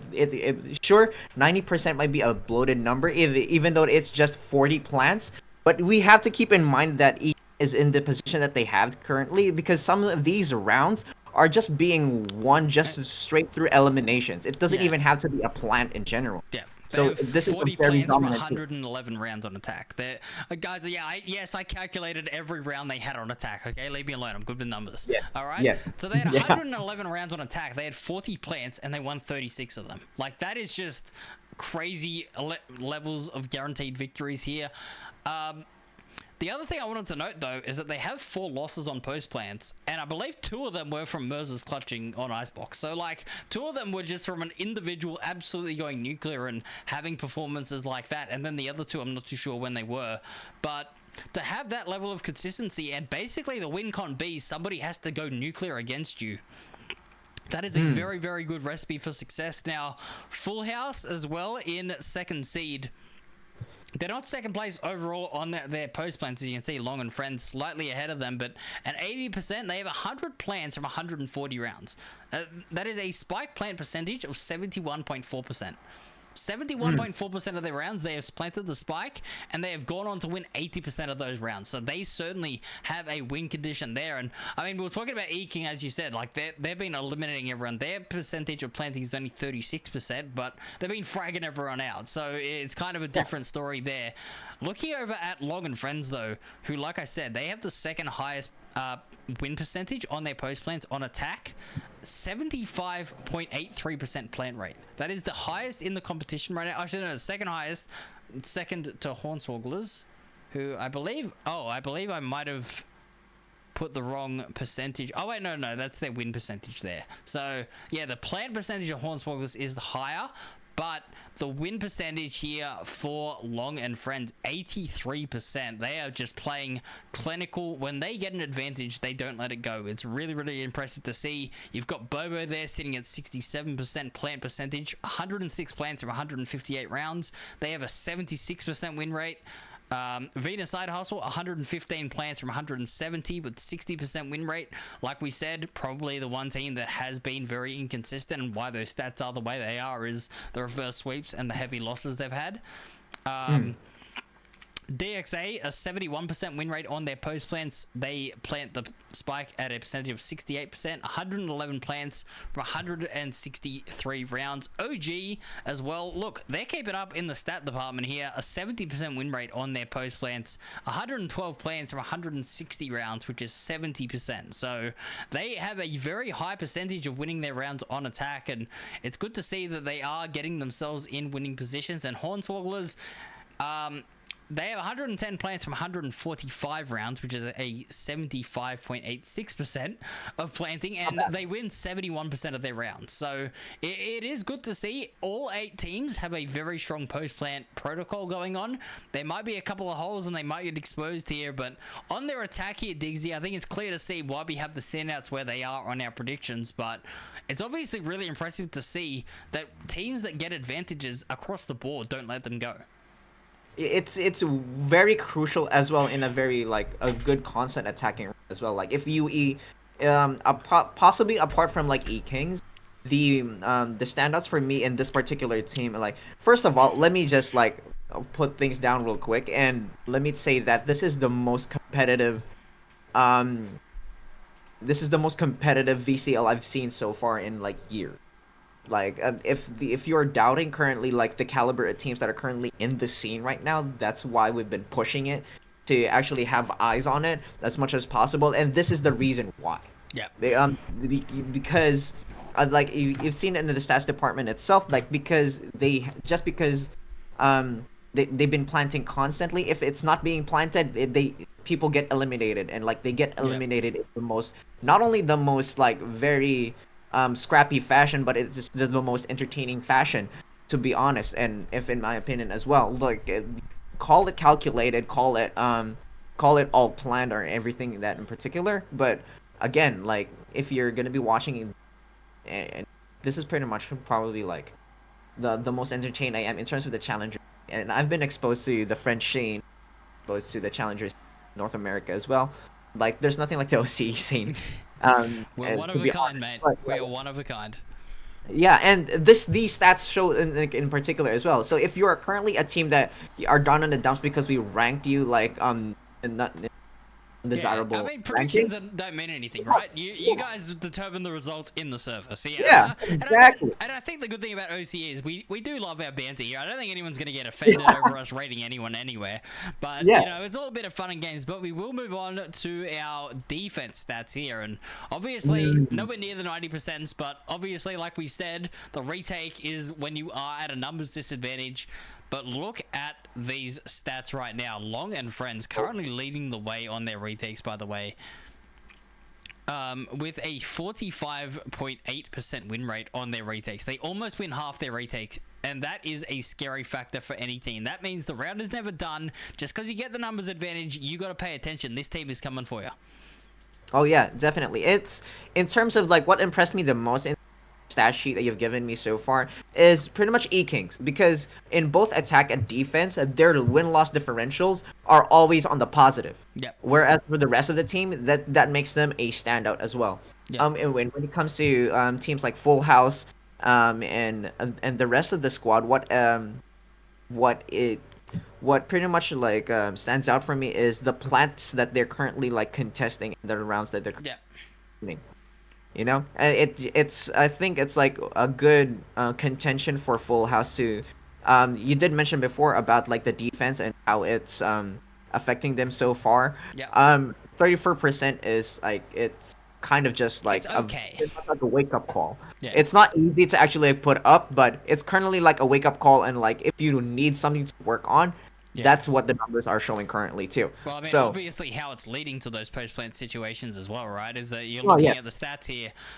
E-King, by the way, they have a 43% win rate, but only a spike plant has only happened in 32% of the rounds they've played. So you're basically getting your 30% of 12 is about what, 4 roughly, like a third. So yeah, you're essentially getting 4 opportunities to get the spike planted against this team, and they're winning 2 of them. So you're only on average, teams are winning 2 post plants against them per map. So, you know, yes, obviously they don't have the most out of anyone there, but the spike just isn't getting planted. Everybody else, by the way, just so you guys know, every other team in the playoffs right now has an above 50% plant percentage. So that what that means is that on their defense rounds, over half the rounds the opponent is planting the spike. The only team without that stat is E-King, and they have the second highest win rate when it does happen. So they are looking absolutely phenomenal here. And it goes on, though, to talk about, you know, kind of furthering our predictions with the experience factor here. OG, the 27% win rate on their retakes. That's only a quarter of their retakes. They are getting punished pretty heavily, and that is adaptation. That's, you know, having that maturity in the clutch situations, making sure they have a calm head, clear the comms, try to turn advantages around. It's clearly something they've struggled at, and I think that is why we have them as one of our lower rated teams in the playoffs. Just simply, like I said, it's an experience thing, and also the stats back it up. Yeah, and that's exactly how it is. That's how the crumble cookies, and that's how the cookie crumbles as well, essentially. It again, like, experience is something not to really scoff at, and hats off to OG for making it towards playoffs. But you're about to most likely like experience like what a playoffs run is gonna be looking like and what it takes to get there. And look, and feel free to prove us wrong, by the way. We love an upset. Yes. We love underdogs. And, Yes. and look, and I hope that everyone watching today, I've seen a lot of people come through in the chat, and I appreciate your support. By the way, go to the Discord if you want to ask a question. There's a Q&A section there. We're gonna answer there's only a couple questions in there at the moment, but we're gonna answer them very briefly towards the end. But if you have another question, make sure it's VCL related to OCE so we can answer, because otherwise we don't know what you're talking about. But yeah, but you know, get involved with us, because I hope that, you know, like I said, I've seen a lot of people coming through, a lot of players, a lot of people that are viewers. And look, I'll be honest with you guys, if you guys want us to keep doing this, just keep supporting us, and I appreciate everybody. I've passed 1,600 followers as well today with all the follows, so that just blows me away, the amount of support that I have from this region. I truly want to make this type of thing more of a consistent thing, as well as YouTube videos. I'm sure everyone saw my big long post on Twitter, and everyone probably said, oh, there's a lot of writing, I'm not going to read it. I'm going to try to make those into video format, maybe like 15-minute videos or so that way you do just get to hear the information rather than just reading out a big blob of text. But if you want more stuff like this to happen, please keep supporting me, because I'm serious about it when I say that I want this region to start succeeding. I know Diggsy's the same. I know all of us community casters. I mean, look, we've been volunteering. Some of us, like Diggsy in his first year, I've been volunteering for 3 years. A few other people have been doing 2 or 3 years as well. I mean, if you look at the work that the observers do too, right? This isn't just the casters. It's not just us on the screens. The observers that do all the work. I mean, TJ doing his production just absolutely to the top level, but Atlas as well, I think, needs to get a shout out, you know, in terms of, you know, him giving us the overlays that we have that make it look a lot more professional, and he's doing it all for free. Like, you guys have to understand, we are all volunteers here, but the talent that you see on the mic isn't what makes the magic happen. It's the people behind the scenes. The observers make it so much easier for us as casters. Yes, sometimes they miss a kill or two, but, you know, I mean, it's hard to see the future. You can't really predict that stuff. But the other thing is that, you know, without these observers, I'm looking at my keyboard trying to hit buttons and trying to change different players, and I'm taking my eye off the action, which means my casting gets affected. So the fact that all these observers and everybody puts in all the work, and we're all volunteers, we're trying to make it happen, and if I can start to make some content and sort of really start to produce some good numbers and possibly bring a few sponsors on board, we're going to try to get like logos and everything, by the way. Again, sorry for the scuffed overlay. We're going to try to get a whole overlay set for this podcast and get ourselves some really nice logos and better graphs than just this. You know, try to get a bit more graphics for you guys and make it more entertaining. Observers mentioned, of course, Tibbs, one of the observers that I was talking about. Tibbs, shout out to you. Absolute legend. Love having you guys working with us, and we really do appreciate it. So I want it to be known that, you know, this at the moment has just been set up by myself, literally at 7 in the morning, so you can tell it was a bit of like a last minute uni project type of feel to it, the production here. But I mean, Diggsy came on the show as well, helping me out. I appreciate that. But any of the players and any coaches, especially, if you guys want to come on, it doesn't have to be for the 2 hours. We can do a 10-minute interview with you guys and kind of ask you some questions, have some jokes. If you want to, reach out to me either on Twitter or on Discord. I don't have, you know, the whole, like, you have to be my friend to send DMs and stuff. Absolutely not. If you want to DM me, send me a message. I'll get you guys on. We're gonna do another one of these podcasts at the end of the playoffs, and hopefully we get a few special guests in there as well and get a little bit more action for you guys. There'll be more clips as well. Hopefully the clip voting section is going to go a little bit better, but you know, we'll see what happens as it goes on. But we are going to wrap up things here with the final part of our section, which is the Q&A, and we have 2 here. One of them is from Tibbs, who I did just give a shout out to, so lovely to have you here participating in the show. And the question here, Diggsy, is, should Riot be making an effort to support OCE more to increase viewership and the OCE scene? Riot in general is, I don't know what's going on there, like how they're handling budgets currently at the moment, but I know esports is currently just like half the battle, because they are a gaming company after all. In their like, I'm gonna be answering this in defense, because I know that the answer be the consensus answer will probably just be like, yes, of course they should. But I'm gonna be probably like playing like a good, like, I guess like in their defense type thing. I don't know how they're currently managing this at the moment. But currently, like, the OCE scene for infrastructure wise is being challenged way above, and it kind of breaks my heart too, because this is the most competitive year that we had in OCE, and this is the most that these players and these teams are being challenged, like, competitively. Outside of the server as well as inside, I think that's fair to say. But I also think the other point to it is that stuff like this is going to help, right? These podcasts, and this is why I wanted to do it in the first place. I think if you look at, because obviously, you know, kind of the gold standard of getting support and getting, you know, people replying from Riot is like tens, right, with Sentinels. But what Sentinels did is they brought value to Riot Games, right? They brought themselves as the content org, as the team that's so popular, has all the fans. and what we need to do as a community. And like I said, whether it's me or you want to support someone else, go ahead. Whoever it is that's putting in work, I absolutely want to work with and get behind. But you guys here in the chat supporting me, I've had basically 30 viewers steady the whole time. If this can start growing, we start getting 50, 60, 70, 100 plus viewers, and we start doing more fun segments and stuff like that, that is what's going to help this region, I think, more than just Riot. Because Riot can pour all the money they want into this region, but it really is... it's up to us, really, because as much as we have a pretty rough situation, I've also met, and I think, you know, there was one random cast that I did for a South African game. Long story. Look, listen, long story short, I was on Twitch, and I went to like the, you know, there's like the browse category with like suggested streamers. There was like a tournament that was going on at 6 in the morning. I didn't know what was happening, but they didn't have a commentator. And over in South Africa, just so you know how lucky and how bloody good Australia is, and New Zealand as well, is over there they actually have like load shedding, which basically is that they don't have enough electricity to power the whole country. And so what happened is all their casters basically had no power during the tournament, so they couldn't cast. So I literally went on there to help them out and cast, but they actually don't have a Riot circuit. They don't have a Challenger circuit. They ran it themselves.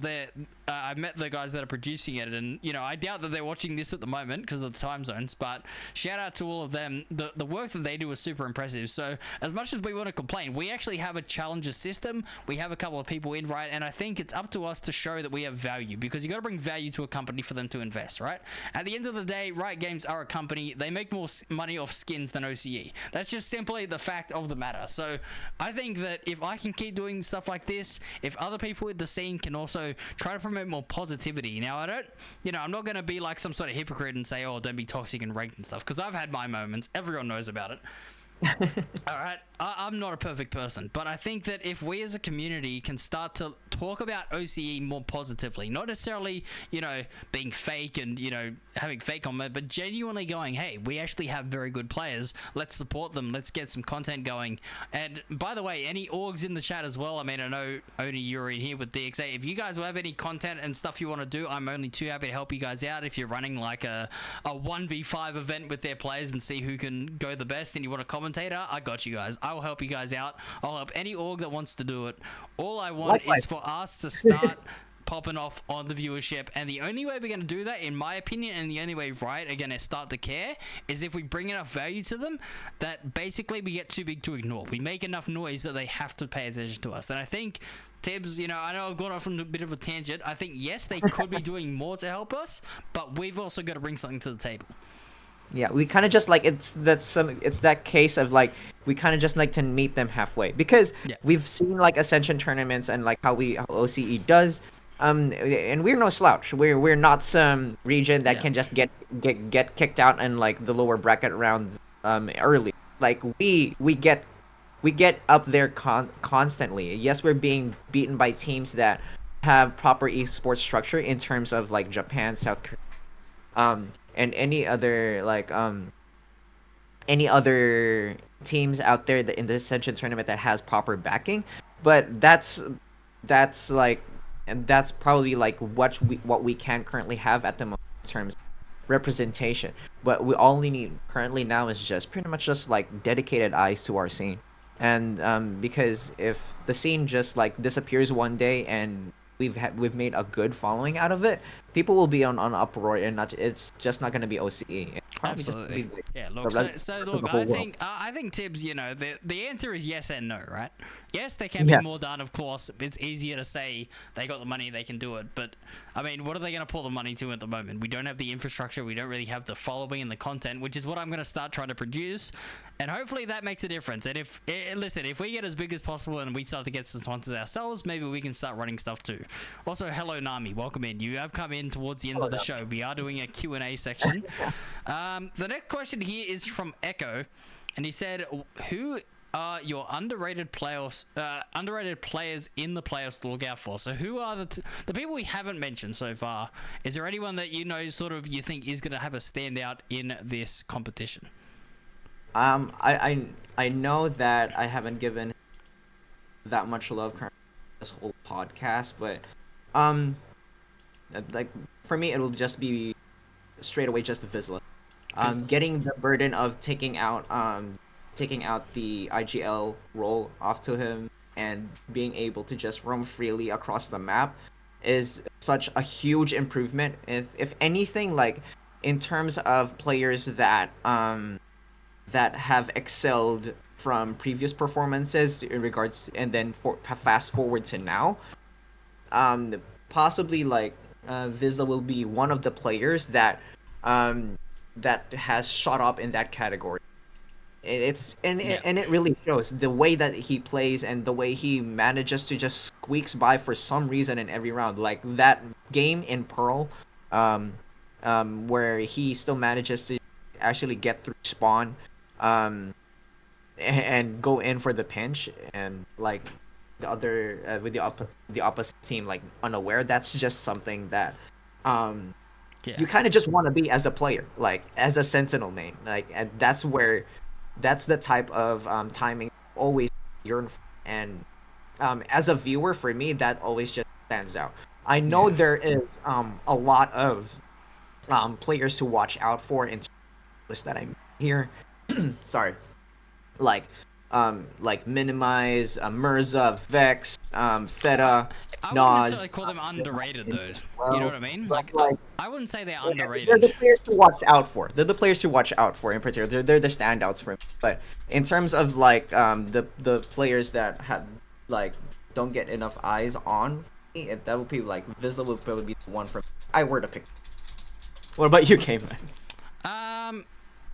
Yeah, it's hard to say an underrated player. I think maybe someone like a Fee maybe from DXA. I think so, because like I said, DXA are my underdog picks. So I think somebody like that could come out. I don't know necessarily who it'll be. I think Indra is pretty highly rated, but I would say that Indra's pretty underrated, to be honest with you, from the rest of the scene. Obviously, we're talking him up here, but you know, anyone on this DXA roster, I think, is going to come through, because like I said, they're my dark horse team, and I think that they have the potential, they have the firepower to really do something. I think Art, actually, his Sentinel is insane. So I think either Art or Fee could come out and just, whether it be Art just locking down a site and letting nobody in, or whether it be Fee with the smokes, the utility, maybe having a good lurking round and stuff like that, could have big impact. But yeah, I might go with Art as the underrated pick. That would be good to see. A fellow Cypher player too, you know? So you love to see it.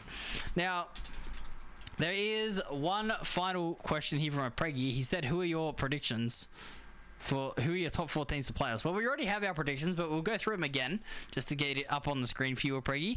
But what we're also going to do, chat, is we're going to do this. This probably take about 10 minutes or so. We're going to get you guys to make your own top 8. And the way we're going to do it is we're going to do a poll in the chat for every single position. So first, second, third, fourth, fifth. And I will write them down, and we will see what chat predicts to be the winners of Split 1. This could be a disaster, or this could be great. And I, honestly, I'm down for either. I don't care. Well, for me, while they're currently like just typing it all down. Let me just put it out here, and it's going to be in a poll, by the way, chat. So don't type it in the chat. I'm going to do a poll very quickly. While the poll is currently like being run through by, actually, I kind of just like have a few questions for you, in particular as well. I know you've had like a lot of questions for me in my predictions for so far, but I'll probably just like give one in particular, and probably to just like get your gears grinding a bit and just make like flex in terms of like how you put up your predictions. Because we did mention before like Group B and Group A differentials in terms of that participated in group. With the Wait, I think you could do up to 10 poll predictions. What up to the 10? heck? Is it not giving it to you? It's not giving me up to 10. It's giving me up to 5. Well, that sucks. Wow. Aw. Wait, can I do it? Maybe I can do it in predictions. Chat, I'm going to do it in predictions, and I will refund the prediction each time. Okay. Who wins Split 1? All right. Yeah, you keep talking, sorry.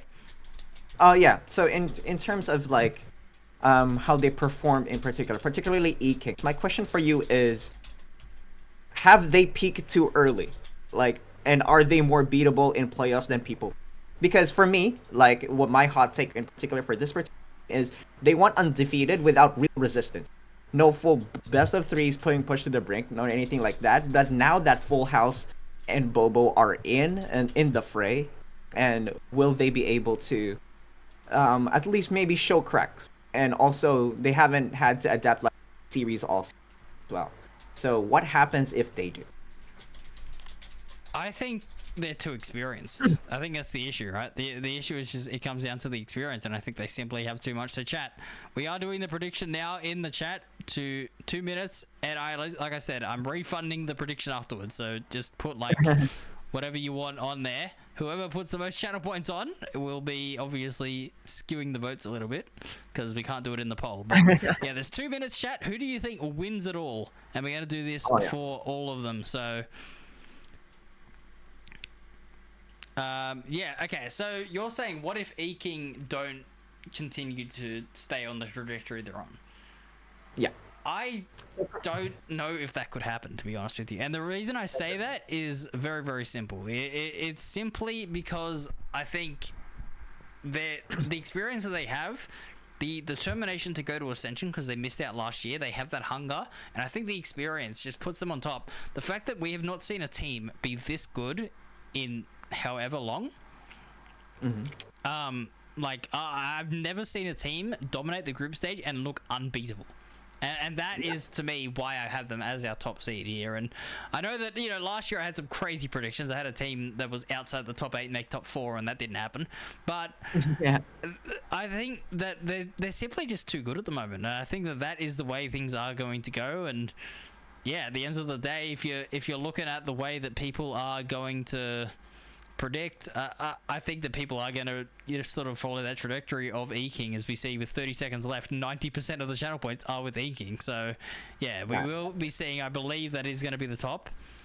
Where is Source Gaming? I want to vote for Source. Good question. What happened to Source Gaming, Apregi? You want to let us know? Or all right. Well, Some look, insight? I think. Okay, I'm gonna cancel the prediction now. Wait, hang on. Yeah, I'm gonna cancel the prediction so you all get your refund.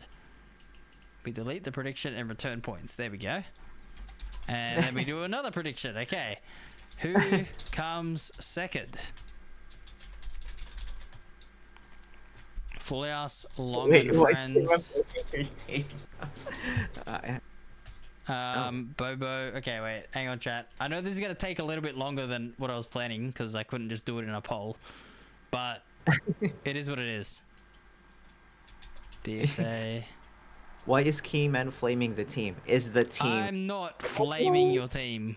They paid us to lose to E-King. Is an insane thing to say. Hustle OG. That's the truth. Wild. That is wild. Hornswogglers. I mean, listen, Apregi, D1 rage beta right there. That's what he is. He's a D1 rage beta. All right, chat. Who's coming second? We get the prediction here for 2 minutes. Yeah, Apregi's coming out here with some crazy allegations here. Now, listen. Obviously, they are jokes for anyone who is watching. Obviously, that's not. Maybe we shouldn't joke about match fixing in tier 2 right now. I don't know about you, but maybe that may not be the best, may not be the best idea right now, Preki. I don't know. Time and place, mate. Time and place. It's not looking good. Yeah, we'll see. We'll see what chat wants to go with. Who's coming second here at the moment? Hornswogglers are leading in the prediction. Get your points in, chat, if you want to see who is going to come out on top. I mean, the issue is that I think that my rich channel point friends are going to be, like, winning. Because, like, they put more channel points on. But, hey, that's the way it's going to go. So, we'll see what happens. I mean, listen, chat, we're going to put your predictions up on Twitter, by the way. We're putting our ones up. We're putting yours up, too. So, make sure that, you know, you're serious about your predictions. At the moment, 44% Hornswogglers, 34% Long and Friends. Oh, wait. Someone's just dumped an absolute motherload of points on Full House. Never mind. Someone's put 17k on them. All right. I lost all my points voting for Source Gaming. What do you mean you were voting for Source Gaming? You were playing on them. What are we saying? Nami said, my bad. I'm rich like that. Damn. Nami's flexing. All right. So I think... Wait, how long's left on the prediction here? We got 20 seconds left. I think Full House are the second seed. So far agreeing with me on the chat. I like that. Love it, love it. Yep. All right, chat. Who is gonna come third now? All right, let's do a prediction on third. And then we're going to, like I said, I'm writing it all down. Who comes third? It is Long and Friends. I'm just doing it by seeding, by the way, chat. Long and Friends, Bobo, Vina, Side Hustle, DXA, OG, Horn Swogglers. Alright, chat, another 2 minutes on the prediction here. And, so we're going to... We're gonna get Diggsy's predictions up here. I mean, we've had my predictions so long. Here's Diggsy's predictions while we're waiting for the thing to go through. Chat, I'm gonna run a quick 30-second ad, but it's okay because it's literally because we don't have. We're gonna run into an ad anyway. That's fair. I need to do some research. We got 2 minutes to do so that's fine. Oh, DXA! Someone's gone all in on DXA for third place. At the moment, the only vote is DXA. We might have a third place DXA. Let's see. Does OCE Twitch chat know about Valorant? Let's see. Oni, maybe? Oni in the chat? Nah, Oni would never, right, Oni? Wait, Tibbs put some money on. Oh, wait, Bobo had a heavy... Oh, my goodness. Wait, Nami's just rigging the votes. Nami's just going in with 17k every time. Oh my god. Nami's got Bobo in third here. Agreeing with your prediction, actually, of the third place, so... Ooh. That's a first. We take those. Yeah, okay, basically this is Nami's predictions at this point. This is what's happening. Eking is not losing. Yeah, well, I mean, Apregi, like I said, these are my predictions here, and then Diggsy's got Full House beating them, so yeah. I've read the script and it says OG are last. Wow, that's harsh. Oof. That's a harsh script. All right, how is the prediction looking? Eking on top though. Yeah, we got Eking in first place. This is for third. So it looks like chat is putting Bobo in third place. I really wish that we could do a poll. Oh wait, we might be able to do a poll for the rest of them now. Good. Yeah, you can. It's now like Long, Hornswogglers, DXA, OG. Yeah. I think we have enough. We have enough gone through that we can now stop doing channel point predictions, and we can go back to democracy. Ah, yes. And we can vote. We can vote now. All right. Fourth. All right. So we got Long and Friends. Why can't we be friends? Why can't we? Wait, Bobo hasn't versed Long and Friends yet? No, they have not because they were in different pools, different groups. They haven't met yet. So, Vina, Side, Hustle, DXA, OG, Horn, Swogglers. And we got 2 minutes on the poll, chat. We'll start the poll. Who is going to come fourth? This is the question here. Now we got the votes. Now it's no longer, and you can't vote multiple times, so it is just one vote per person. Let's see what the chat really thinks. Oh, wop. Coming through here. At the moment, DXA leading the votes. Long and Friends? Oh wait, are we gonna have DXA ahead of Long and Friends? Is that what's gonna happen? Are Long and Friends getting doubted this hard? Where's Mirza? Someone get Mirza, get him on the line. Tell him his team's getting slandered right now. Outside the top 4. But DXA, like I said, they're my dark horse team. I have them in 5th. And DXA literally has a... Well, so I mean, chat, we've got 26 people in chat and 3 people have voted. Like, why are we all mad? Chat, go vote on the poll. You got a minute left. In terms of like that one, DXA had a lot of backing forming for. They have like a lot right. Oh, your mic is cutting out right now, just so you know. I'm not Sorry, sure what? what's going on. Your mic was cutting out there just for a second. Oh. So. Hello. What's the current predictions? The current predictions are... We have E-King first, Full House second, Bobo third. That's currently what we have. We kind of just need like This is some why good I hate old, like- democracy, says Nami. Wait, Tosca, who are you voting for fourth place? Who's in fourth? And I think you can spam that thing too. No, you can't. Much- I made it so that you can't vote more than once. Oh, that's fair. All right, Alrighty. we got about 20 seconds left, chat. Anyone in the chat that's lurking around wants to have their say. It's all for a bit of fun, of course, but it looks like DXA, your fourth place team according to chat. So now we go to fifth. Okay, so DXA, this is what chat's doing. This isn't us. You guys do whatever the heck you want to do. So, Nami is always right. all right, who's coming fifth? We got Long and Friends. Who are still in this, by the way. Venus Side Hustle. Hornswogglers or OG.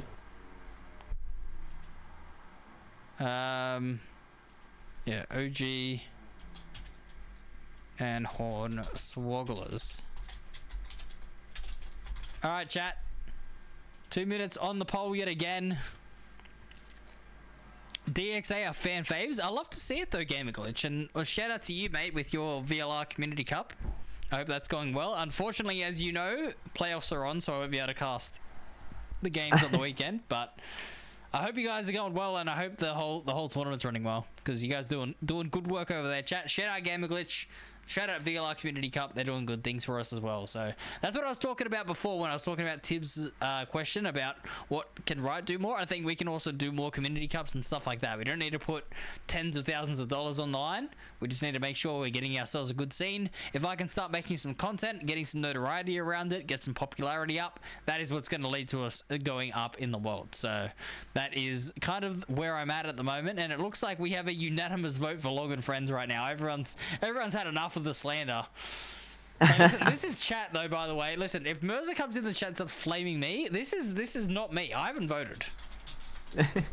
This is you guys. You guys have done this. Oh my. All right. We got about 30 seconds left if anyone wants to get their votes in for any of the other teams. Otherwise, Long and Friends should be our fifth place team, according to you guys in the chat. You watch Mirza, he's gonna ban me from his Twitch. He'll be like, your chat's brain dead. I don't want anything to do with you anymore. I'm gonna get banned. It's gonna be all over. It's gonna be raps for me, I tell you. All right. Mods filling the bits. Well, it looks like the current poll here. Can you buy me a new mouse? I broke mine playing comp yesterday. What? What? Brother, why are we breaking our mouse? I would never break my mouse, chat. Like, I don't know. Super light's too light.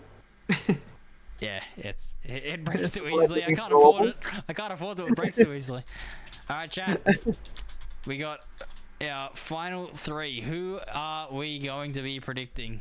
We'll do 1 minute on this prediction now, actually, on this poll, because there's only 3 teams. Yo, what's up, Riot Line? Welcome in. Riot Line. Right at the end of the show, too, we're doing chat predictions on where everyone is going to come. We got 3 teams left, 6th, 7th, and 8th. He's big and greedy. He crushed it. Okay, Nami. Wow. Yeah. How you doing, Riot Line? Chat, Riot Line. Listen, speaking of people doing great community work, this guy, part of the production team. In fact, you were the head of production, right, yesterday at UNSW? Chat, I got invited literally like 2 hours before the grand final to like, go in and play. HSW haven't versed VSH either. Nami, that's the point of a prediction. You're predicting the future. We don't know what's gonna happen. that's the whole point of the prediction. Oh my. Clueless, all of you. Xenox is here now. Xenox is flaming. Hey, Xenox, listen, I'll be honest with you. The chat is predicting, by the way. This is not our predictions. You can see what my predictions are. I'm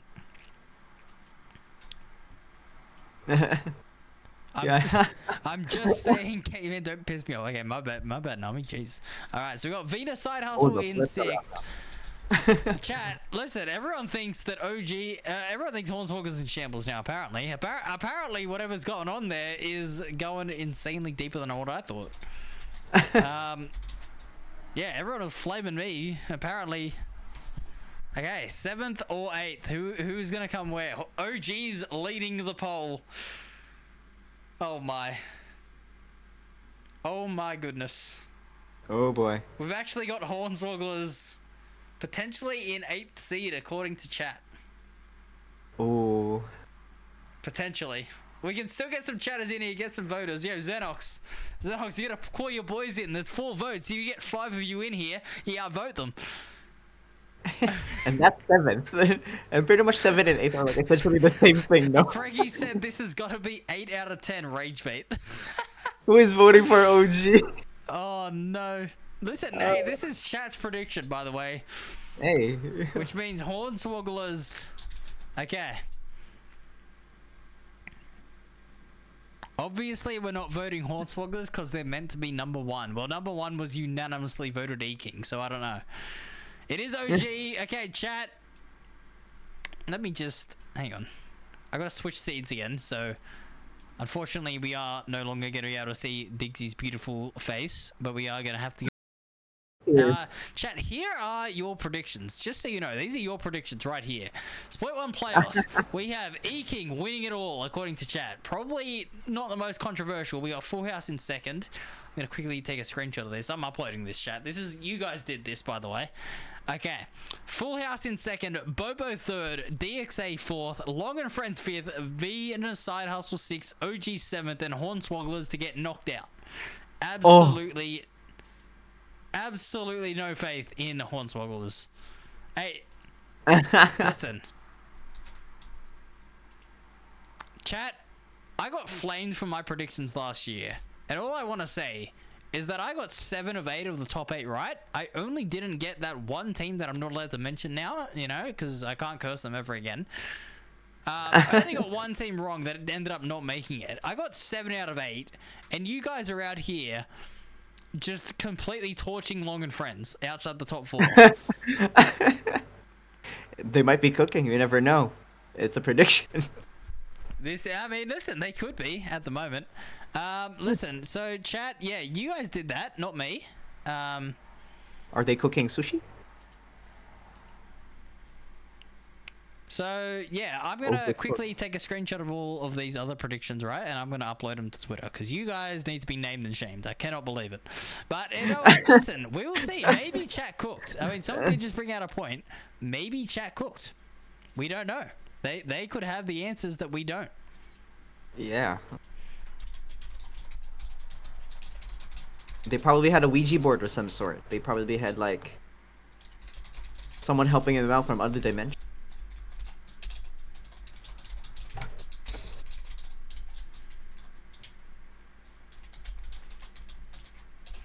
I'm just uploading this right now.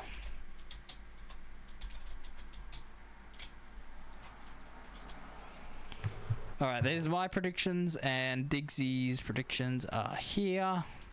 Oh boy. Okay. Chat.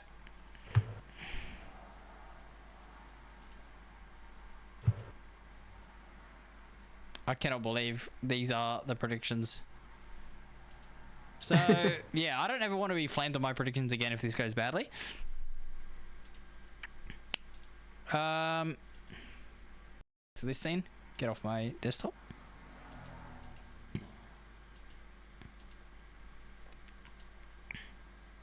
Those are a lot of Ks. Yeah, that was like all my emotes, my sub badges, sorry, right line. You had to like get one in 3 different sizes, so that is why. It's K Central. Wait, Toss is crashing out in the chat.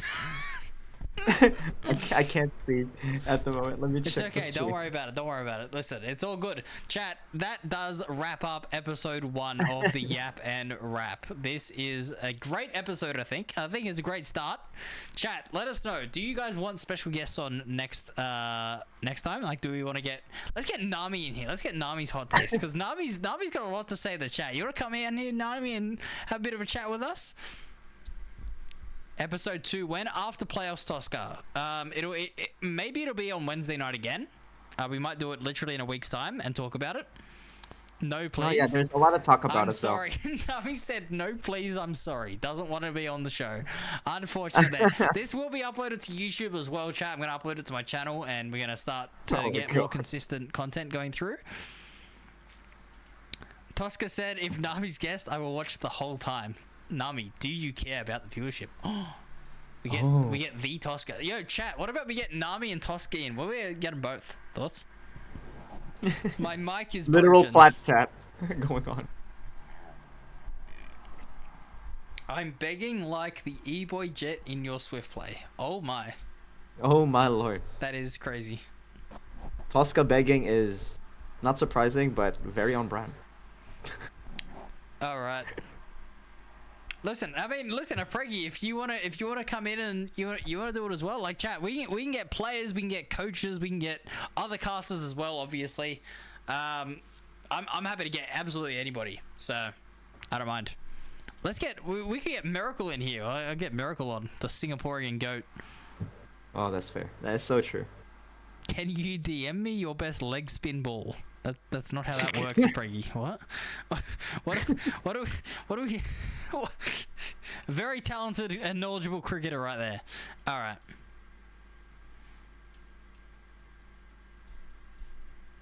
What do you think episode 2 will be like? Get the senator topic in. that you're looking at. Oh shit. Nami said the senator. I'd be down. Listen, if Miracle wants to come on the show, absolutely down to have him. But chat, that is gonna wrap it up for now.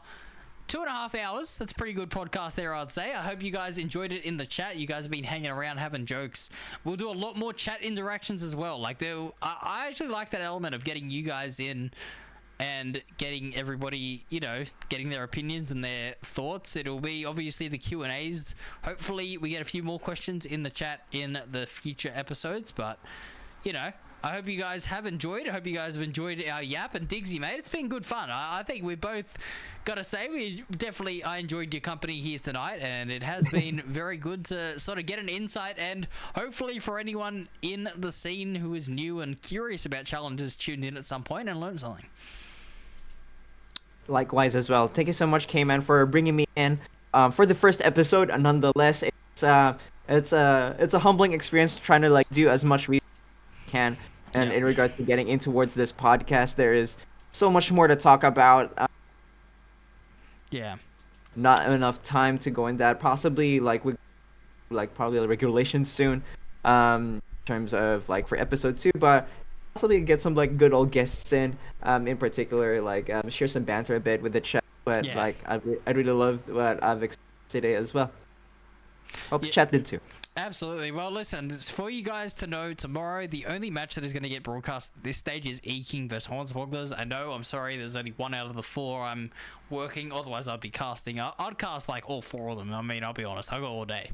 But unfortunately, I got to work. Casting isn't paying the bills at the moment, so I've got to go to my regular job, which, is unfortunate, but it is what it is. I've actually got to go into work tonight for an emergency, so somebody had to leave, so I got to go lock up. So I am going to head off pretty much after finishing this podcast up, but yep, that is going to wrap things up. But yes, TJ Bruce, the GOAT production man, is going to be producing E-King vs Hornswogglers tomorrow, so be sure to tune in and check that out. Hopefully we get some other casters available for tomorrow as well, but at this stage that is the only one being broadcast. But I've been K-Man, that's Diggsy, and this is the Yap and Rap, as TJ likes to say. So that is episode 1 done. The playoffs kick off tomorrow. You don't want to miss it. There is, as I said, only the 1 match being broadcast, so please, please, please go support that channel. Go in there, get the viewership high, get the hype in the chat. And I'll be casting pretty much from Friday onwards. I'll be casting every day. So I hope to see you guys there. I hope that you guys have enjoyed the podcast. We've got so much content. I've got so much content I want to pump out. And it's going to be great. So keep supporting me. Keep supporting everybody. I appreciate you all. We passed 1,600 followers today, as I said, on Twitch. So much love to all of you there. I'm going to upload this podcast onto my YouTube channel that really is kind of dead and inactive and has some very bad Fortnite videos if you want to go back and watch those. But yeah, that is kind of it for today. So this has been a very long outro, but we are signing off now. So I hope you guys all have a great night, and we'll see you later. Peace.